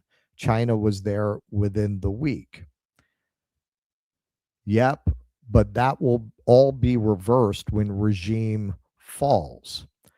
Good luck tomorrow. When questioned, never look at anyone directly, focus above their heads. It takes the emotion out. So Epstein gives him elaborate advice because Bannon is going to be giving a speech to the Financial Times. That's what they're talking about. Okay, I just want to point something out here, man. This is something that I think is going to require a kind of consciousness shift for a lot of Americans. The idea that maybe we're the bad guys in world history runs so counter to all of our conditioning and programming. It's a hard thing to wrap your head around. But you know who's not in the Epstein files? Xi Jinping. Anybody from the Chinese Communist Party? None of them are in it. No one from Venezuela. I haven't seen anyone from Venezuela. Anyone from where I am right now, Vietnam. I haven't seen anyone from Cuba come up in the Epstein files. And look at how these guys gleefully are talking about the fall of China. Look, I'm not a detective, but it kind of seems like we're the bad guys. It kind of seems like you have a part of the world that has embraced the idea that workers should be in control and the rich are parasites that must at best be kept under very strict suppression lest they eat your state. And a part of the world where people like this have so taken over the government and the media that they've propagandized working people into thinking that they have the positions they have by right. And anyway, there's nothing you could do about it, so forget about it. I mean, that's how it looks to me. So who's the bad guy here? Right? Who's the bad guy? The pedophiles who we're talking about, or at least one. I don't think there's anything in here that indicates that Bannon was in on that side of things, but he was okay with someone who was. He was a very close collaborator. So we're the bad guys. So this is Epstein was emailing. Is that Steve Bannon? This is from the Sultan who sent the torture video to Epstein. Yes, we have become friends. You will like him. Very cozy little coffee clutch they have going here. Okay, so here they are talking about how to structure the movement. And this is very revealing. It tells you a lot about what's really been going on for the last 10 years and what MAGA really is. So from Epstein, should it have a Christian component? Tithe. If you form a church, you may be able to tell Mueller you have a confession privilege. Obviously kidding a little bit, kind of, but Bannon responds in seriousness. Populist/nationalist first. Conservative Christians, Catholic evangelical next. Reverse Alabama. This coalition staves off time's up for next decade plus. So that's interesting. He's telling his friend, the sex pervert, that we can stave off time's up. If we can sell a Christian nationalist movement to the plebes, it'll protect elite pedophiles like yourself. Epstein responds, understood, but need details. Money needed for think tank, for ads, for policy meetings. Though leaders, we could also make the coin in some instances non-negotiable for 2 years. Is there a super smart FEC person? So we're talking about creating a cryptocurrency around a fake populist movement that would suck in Christians, but be broadly secular enough to have broad appeal. That's what they're conspiring here. So from Epstein, you might call the new coin a we, as in we the people. You can and should set up a donor-advised fund, charitable deduction for the causes important to the deplorables. Look at cooperative. These were the people who were coming to save you from Hillary. She looked down on you, but these guys liked you, right? These guys love the people. Look at cooperative structures for exchange within communities and research campaign finance with coins. And that's just the start. Film sounds fun. So presumably was pitching him the movie project. And he responds, or there's another one. How do we launch the C4 citizens of the American Republic by announcing we have 100 million worth of Bitcoin? That announcement alone will cause a complete meltdown of the political world. So Bannon likes this idea. Epstein responds, not sure C4, that's a 501c4, can accept property. Have Bitcoin, undefined term. If not your hair, we will need to shampoo your thinking. A little joke at the expense of sloppy Steve there. So this is from Bannon. Having our FEC lawyers check all this, but think property is fine as folks donate real estate assets all the time. This is same as a foundation. When I say have, I mean we take it as a donation and then use it in support of building out this grassroots army, unless you are saying we start to issue our own. And Epstein responds, it is not the same. Foundations, like people, are all not created equally. Unlike cash, the contributor could be setting themselves up for problems, tax on contribution. If I were you, I would consider leapfrogging these old patriarch-created structures. There are many parameters to your issue, and each parameter has some iterations. By the way, Noam Chomsky yesterday referred to me as the Swiss Army knife of finance. Not sure the standard 501c4 is a pinnacle of today's possibilities, recall Bitcoin is. So he's really selling Bannon on the idea of setting up a cryptocurrency as part of a populist movement. Now here's another email related. And who's he writing to? This is Jochi Ito, who was the head of a digital currency division at MIT that's considered key to having created the entire digital currency infrastructure. FYI used gift funds to underwrite this, which allowed us to move quickly and win this round. Thanks. And he responds, Gavin is clever. So understand, Ito is thanking him for money that is helping to build out the Bitcoin infrastructure that Ito is working on. So this is from Futurism. After the Department of Justice released 3 million files over the weekend, blockchain enthusiasts were quick to discover a certain Jeffrey Epstein was an active and prominent figure in crypto during its formative years. One file highlighted by crypto investor Patrick Riley shows an email chain between Epstein and Jochi Ito, the former head of MIT's Media Lab, whose digital currency initiative played an integral role in helping crypto grow into the giant it is today. As the email exchange makes clear, Epstein's backing was a key pillar in establishing the DGI. So you remember how they were telling you how crypto was going to take down the establishment, how you needed to get into crypto because it was going to liberate the economic system. The whole time you had Jeffrey Epstein collaborating with other elites to create the crypto infrastructure to further enslave you. It was all a scam. It was all a scam, like a lot of people, frankly, myself included, always said. Patrick Riley. At the time this letter was written, there were around 12,000 commits to Bitcoin's code. Today, there are 47,583 commits to Bitcoin's code. That means that 74.79% of the Bitcoin core development and code was committed after Jeffrey Epstein took over the de facto senior management role as benefactor. He may not have been Satoshi, but he was absolutely running the executive direction of Bitcoin on behalf of Mossad. What are the odds that there are backdoors built into Bitcoin's code at this point? Probably about 100%. Remember, this was gonna free you from enslavement to the government, right? This was going to take down governments by creating a new currency.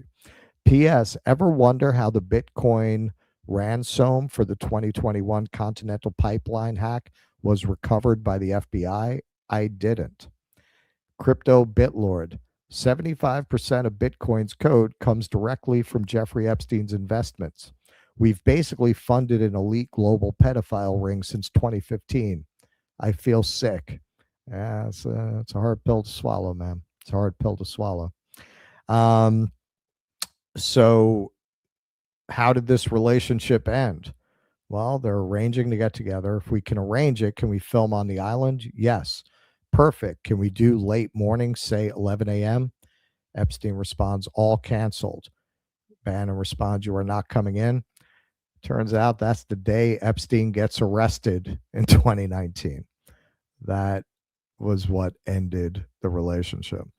Now, Elon Musk is doing everything he can to wave his arms around and point at other people named in the files in order to distract from the fact that he is in the files begging to go to the island. Bannon is evil. And he goes on and on. He's apparently has something against Bannon personally. But hey, how many people will you be for the heli to the island from Jeffrey Epstein? Probably just Tallulah and me. What day and night will be the wildest party on your island? I'm sorry, bro. There's no getting around that. There's no getting around. You cannot claim you didn't want anything to do with Epstein. You never. Here you are soliciting a trip to the island, and it is very unlikely that Elon was never there. Here's Dinesh D'Souza, another model citizen. Steve Bannon, man of the people. I mean, in this case, he's right. Steve Bannon was planning to produce a pro-Epstein documentary on the day of financier's arrest. Emails reveal that Bannon was making arrangements for a redemptive documentary to counter damaging narratives advanced by Netflix Jeffrey Epstein, Filthy Rich. Filmed on location in Little St. John Island, the abandoned project was going to feature testimonials by Epstein pals like Michael Wolff. That's amazing that they shot it on the island. That's incredible. So to me, of everything I've seen on all this Epstein reporting, this may be the best macro insight into how all these things are interconnected. The entire right-wing populist movement of the last 10 years, if you follow this, has been an enormous grift. Like this whole structure that was built, making these, arguments against the elites, were actually being driven by the elites, right down to the idea of the liberatory potential of cryptocurrency. Jeffrey Epstein was funding and administrating Bitcoin. Bitcoin, as it is today, according to this, is largely coming from Jeffrey Epstein, who in all likelihood built back doors into Bitcoin that Mossad has access to. The whole Bitcoin ecosystem is poison. And here you have Sloppy Steve acting as a stalking horse, just like J.D. Vance, to pretend to care about working people, while in the end, he's working for the global elites he claims that he's fighting against. This entire thing has been a con. It's all been a grift to a level I don't think we've ever seen anything quite like this before, where it has really been revealed that an entire political movement was a crafted illusion created by elite PDF files. It is, again, it is too bad Alex Jones is, under the threat of, $70 trillion lawsuit or whatever the hell he owes, because this should be his greatest moment. Everything he said is in there. Everything he said was going on. It was actually going on. Well, it's also to the point, if you look within the movement itself, like Steve Bannon and Elon Musk supposedly really hate each other, right? They went back and forth over the H-1B visas, right? Bannon saying it's a scam. We're not going to have anything to do with this. And Elon Musk, basically called the Bannon wing of the party racist. And then, you look at this and you think, okay, well, do you hate each other? And if so, why? Sure seem to be on the same team, generally speaking. Like, is that a ruse too? This whole tension within the movement. Oh, he wants H-1B, we don't. Well, no, it seems like big picture, you guys swim in the same circles. You're all, you're all fucking the same fish at the end of the day. No, we're never gonna let that metaphor go. That's our that is one tired koi. Yeah, right, exactly. Like, is there real tension? Because it doesn't really seem like there is. It just seems kind of like a big ruse.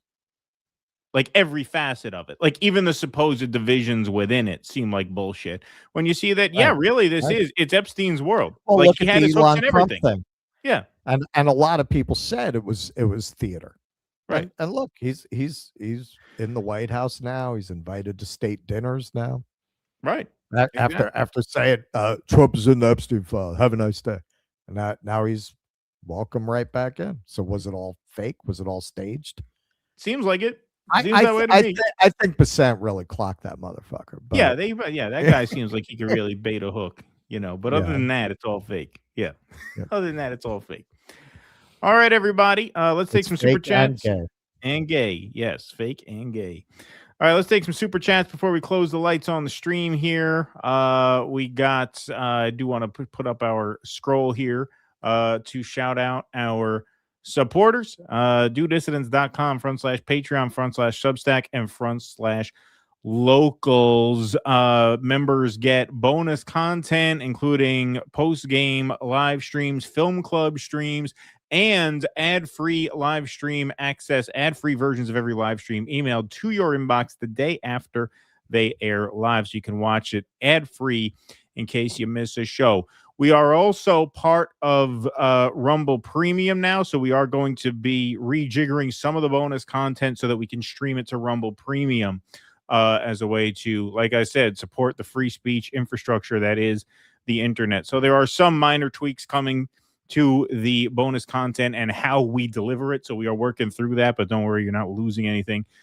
We can assure you of that. But those are the perks. DueDissidents.com/Patreon/Substack and /locals for just $5 a month. You get everything I just mentioned, plus your name up in lights here on the scroll and the goodwill of supporting independent media.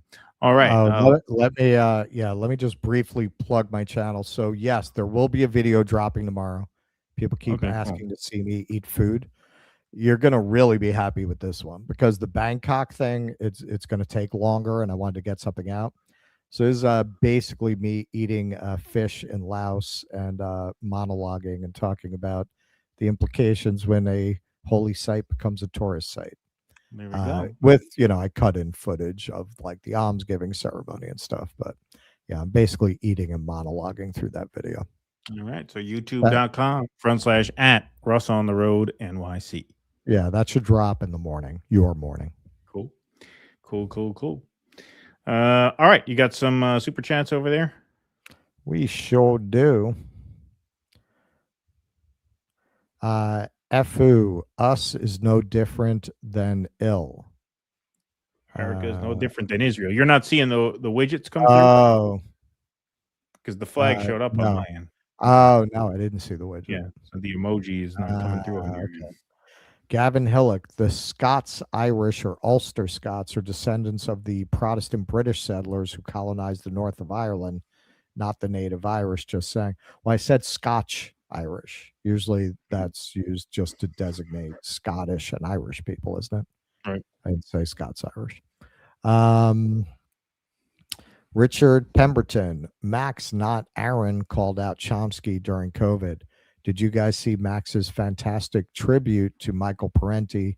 Well worth watching. He said he was going to work on something like that. Okay, no, I haven't. The Citizen reminds me of the series True Detective with Matthew McConaughey. Very, very dark. Yeah, that was really good, actually. I did like that one a lot. I watched that series twice. It was so good. Yeah, it was good. Camillo, best halftime show ever by a mile. I still haven't seen it, actually. Not the as long as these alternative halftime shows are in style, we should do like a Dirtbag Left halftime show next year. That would be pretty funny. Yeah.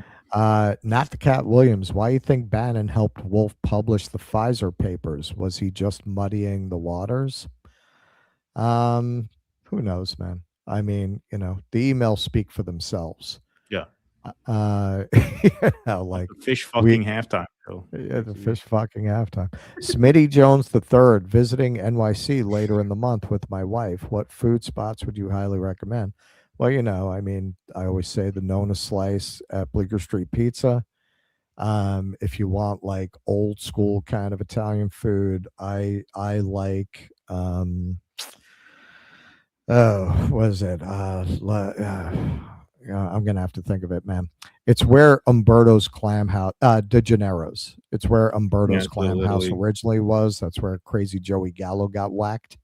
That's if you want like the real old school American Italian. You want to go to a great hidden Little Italy. It's an unofficial Little Italy. I used to live right by it. I used to live Southern Greenpoint, right near East Williamsburg. Just take the L train to Graham Avenue and walk towards the overpass. And just amazing Italian restaurants, bakeries, pizzerias, sandwich shops, pork stores, just like incredible Italian food there.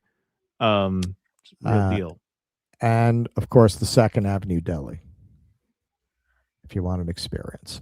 Solomon, Ken Klippenstein has a new piece out on NCRI's McCarthyite targeting of DSA and Mamdani. Worth a read when you have time. Okay. All right. Thanks. I mean, I like his stuff. Soon heaven and hell are real. Trust in Jesus. All right, I'm gonna tell you a quick story. It's so late at night, I shouldn't tell you this story. All right, so when I used to drive a horse and carriage, there was a guy. It's the kind of place where you give these kind of nicknames, so don't be offended. Chinese Frank was a carriage driver, obviously from China, and he was really one of the most consummate rip-off artists in the business, sort of like getting as much money off the tourists as possible. And so one night we're driving, and these like Caribbean Christian preachers come up to him. And, you know, it's one of those things where they've got like a 14-year-old who's like the main preacher, one of those kind of things.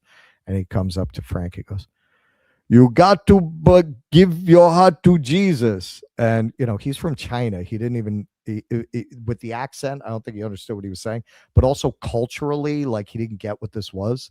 Right. He goes, "Excuse me?" He goes, "You got to give your heart to Jesus." And then he understands. He goes, "Oh, yes, my friend. Yes, my friend. But you got to go away. I'm very busy right now." He goes, "You got to give your heart to Jesus." He goes, "Yes, my friend. Every night I pray to Jesus, forgive me for the people I rip off today. But then the next day I rip them off again. Now go away." So, yeah. I don't know if he ever did give his heart to Jesus. Last I heard, he's still out there. Thundaga.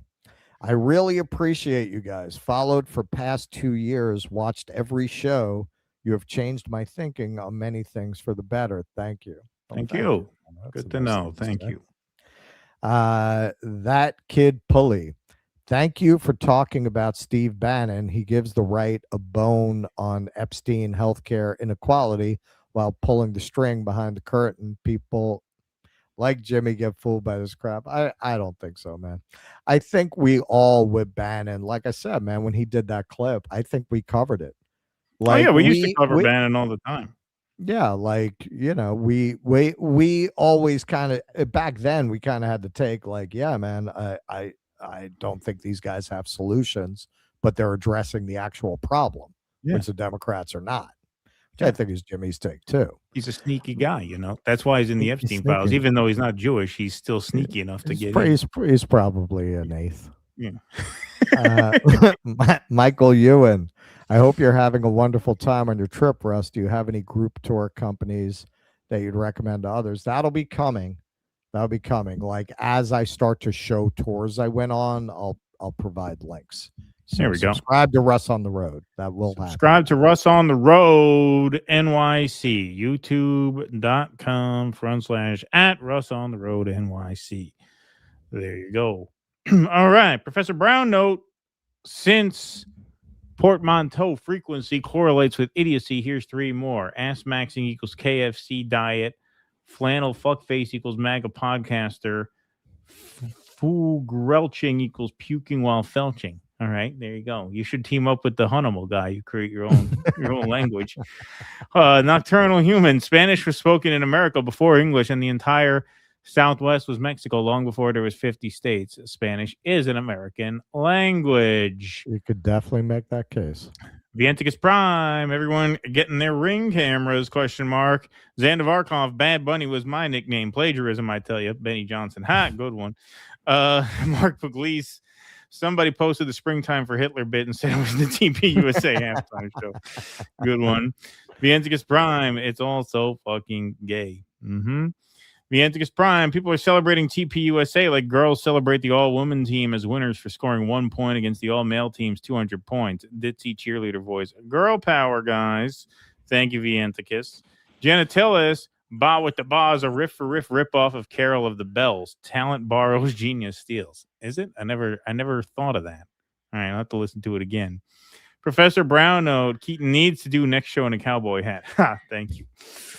For Keats' 2-verse improv. Well, thank you, Mark Pugliese. It's a slow enough song where you can kind of make it up as you go along. I just want to drink my beer. Fuck my country. Say the N-word uncontrollably. Yeah. Like that. My baby's getting restless. They're on their way out. David Hughes. I laughed so hard at this fish fucking song, my earbuds fell out and I lost one down the seat of my car. Worth it. Well, careful. It could be dangerous to listen to this show while driving, of course. But thank you, David. Glad you liked it. What kind of fish helps out before fish porn? A puffer fish. Good one. TPUSA got blown out more than a whore at a frat house. Yeah, more than the fish at a frat house. James Prasick, maybe a charismatic Jew, helped TPUSA. Maybe. What pronouns do I use to address a fish fucker? Says Eric Rousseau. Vienticus Prime. I pre-recorded this paid chat. Good one. More like Megyn R. Kelly. Good one. Nujoma, fish fucking. Last time I laughed so hard watching DD was Keaton's Snow White gets an abortion. When did I say Snow White gets an abortion? I don't remember that bit. That was all right. I don't remember that one, but thank you. I guess it was a good one. Megyn Kelly's idea of a unifying act is doing Latina face on Piers Morgan. Yeah, exactly. Nocturnal Human, all the people who complain about Arabs being in England would not tell white people in America to go back to Europe. That's right. And leave America for Native Americans. They act as if Native Americans don't exist. Exactly. That's why I say we are basically the Israelis, right? I bet Kid Rock's music wouldn't suck nearly as bad if he sang it in Spanish. Yes, that's right. At least he's just kissing the fish. What would RFK do to it? Well, he felts the fish. It's a layup. This was the MAGA equivalent of Megan the Stallion throwing ass on stage at the Kamala rally. Yeah, exactly. It was their version of that. Siddhartha Vicious, after being sick most of 2025, I can work and donate again. Oh, well, thank you, Siddhartha Vicious. Thank you. No pressure. That's Just very enjoy nice. the show, but that's very nice of you. Hot off the interwebs, Kid Rock is being called Hillbilly Vanilli. Good one. Stoop Sign says Cash perjured himself all over his new pants. Cash rubs Epstein's ass Patel. Creep. Alternate spelling of creep. Got it. RB, hey RB, says, I hope you have time to cover the pandemic planning angle where Epstein and Gates discussed the politicization and monetization of future pandemics in 2018 emails. I didn't even see that. But yeah, I would like to cover I that. saw that. Okay. saw Yeah, I didn't even see that one. There's so many. I mean, there's millions of them, literally. So there's much that I didn't see. But yeah, definitely take a look at that. Thank you, RB. Active Guardian says Bad Bunny songs are basically about four things: how many women he's fucked and how great his dick is, drugs of various sorts, his mom, some bitch who ditched him. Boring. Well, that's what I mean. Yeah. And what about Kid Rock? I mean, they should have collaborated. They should have collaborated. Yeah, exactly. Yeah. Oh boy. Well, hey, there's the ratchet effect. Maybe if the Overton window shifts left far enough, Bad Bunny will be playing the TPUSA halftime show in 10 years. Maybe. Gefeldscheft fish. God, good one, Professor Brown. No. All right. Looks like did we get any more YouTube come in? We got one more in there. Buddy from your grandma's attic. Why no 911 mention in any of the files? Well, it's still 3 million more. Well, yeah, I imagine that would be kept under wraps. I would say. Yeah. I imagine those would be the final boss of the Yeah, Epstein Files. 9/11. Epstein did 9/11. Well, didn't Lutnick stay home? I mean, it's not inconceivable. He did. He was his neighbor. He was his neighbor. We shall see. All right, everybody. Thanks very much for being here. Smash that like button on the way out. Smash that follow button as well. Oh, let me get this in. Sorry, let me just do one thing here because it is Tuesday and every Monday a new episode of The Grifter's Bible drops on YouTube. It's the mind-bending novel by El Shabooms, and it's now a free weekly series on YouTube with a soundtrack by Monumental Sonic Architecture. Follow the First Electric Church of Jesus Christ as they combine the bleeding edge of black patented neuroscience with the state-of-the-art in Michigan to beat the Great Recession. They sell visions of God to the huddled masses of Deep Ellum, Texas, and the money pours in until the local competition, the police, and the U.S. Navy decide to put a stop to it. There's ass whoopings, car chases, and a showdown at high noon on Good Friday in Dodge City. It's sci-fi noir. It's a picaresque thriller. It's a Western from 10 minutes in the future. It's the Grifter's Bible film series by El Shabooms with a soundtrack by Monumental Sonic Architecture.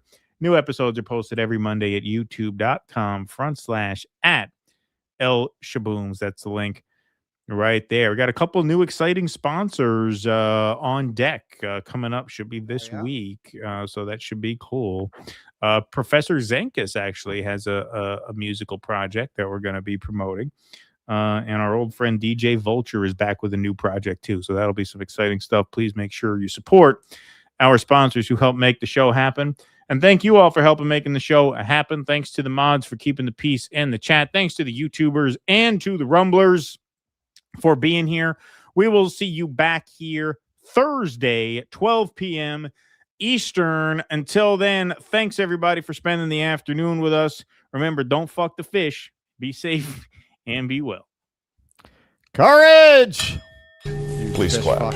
Bye.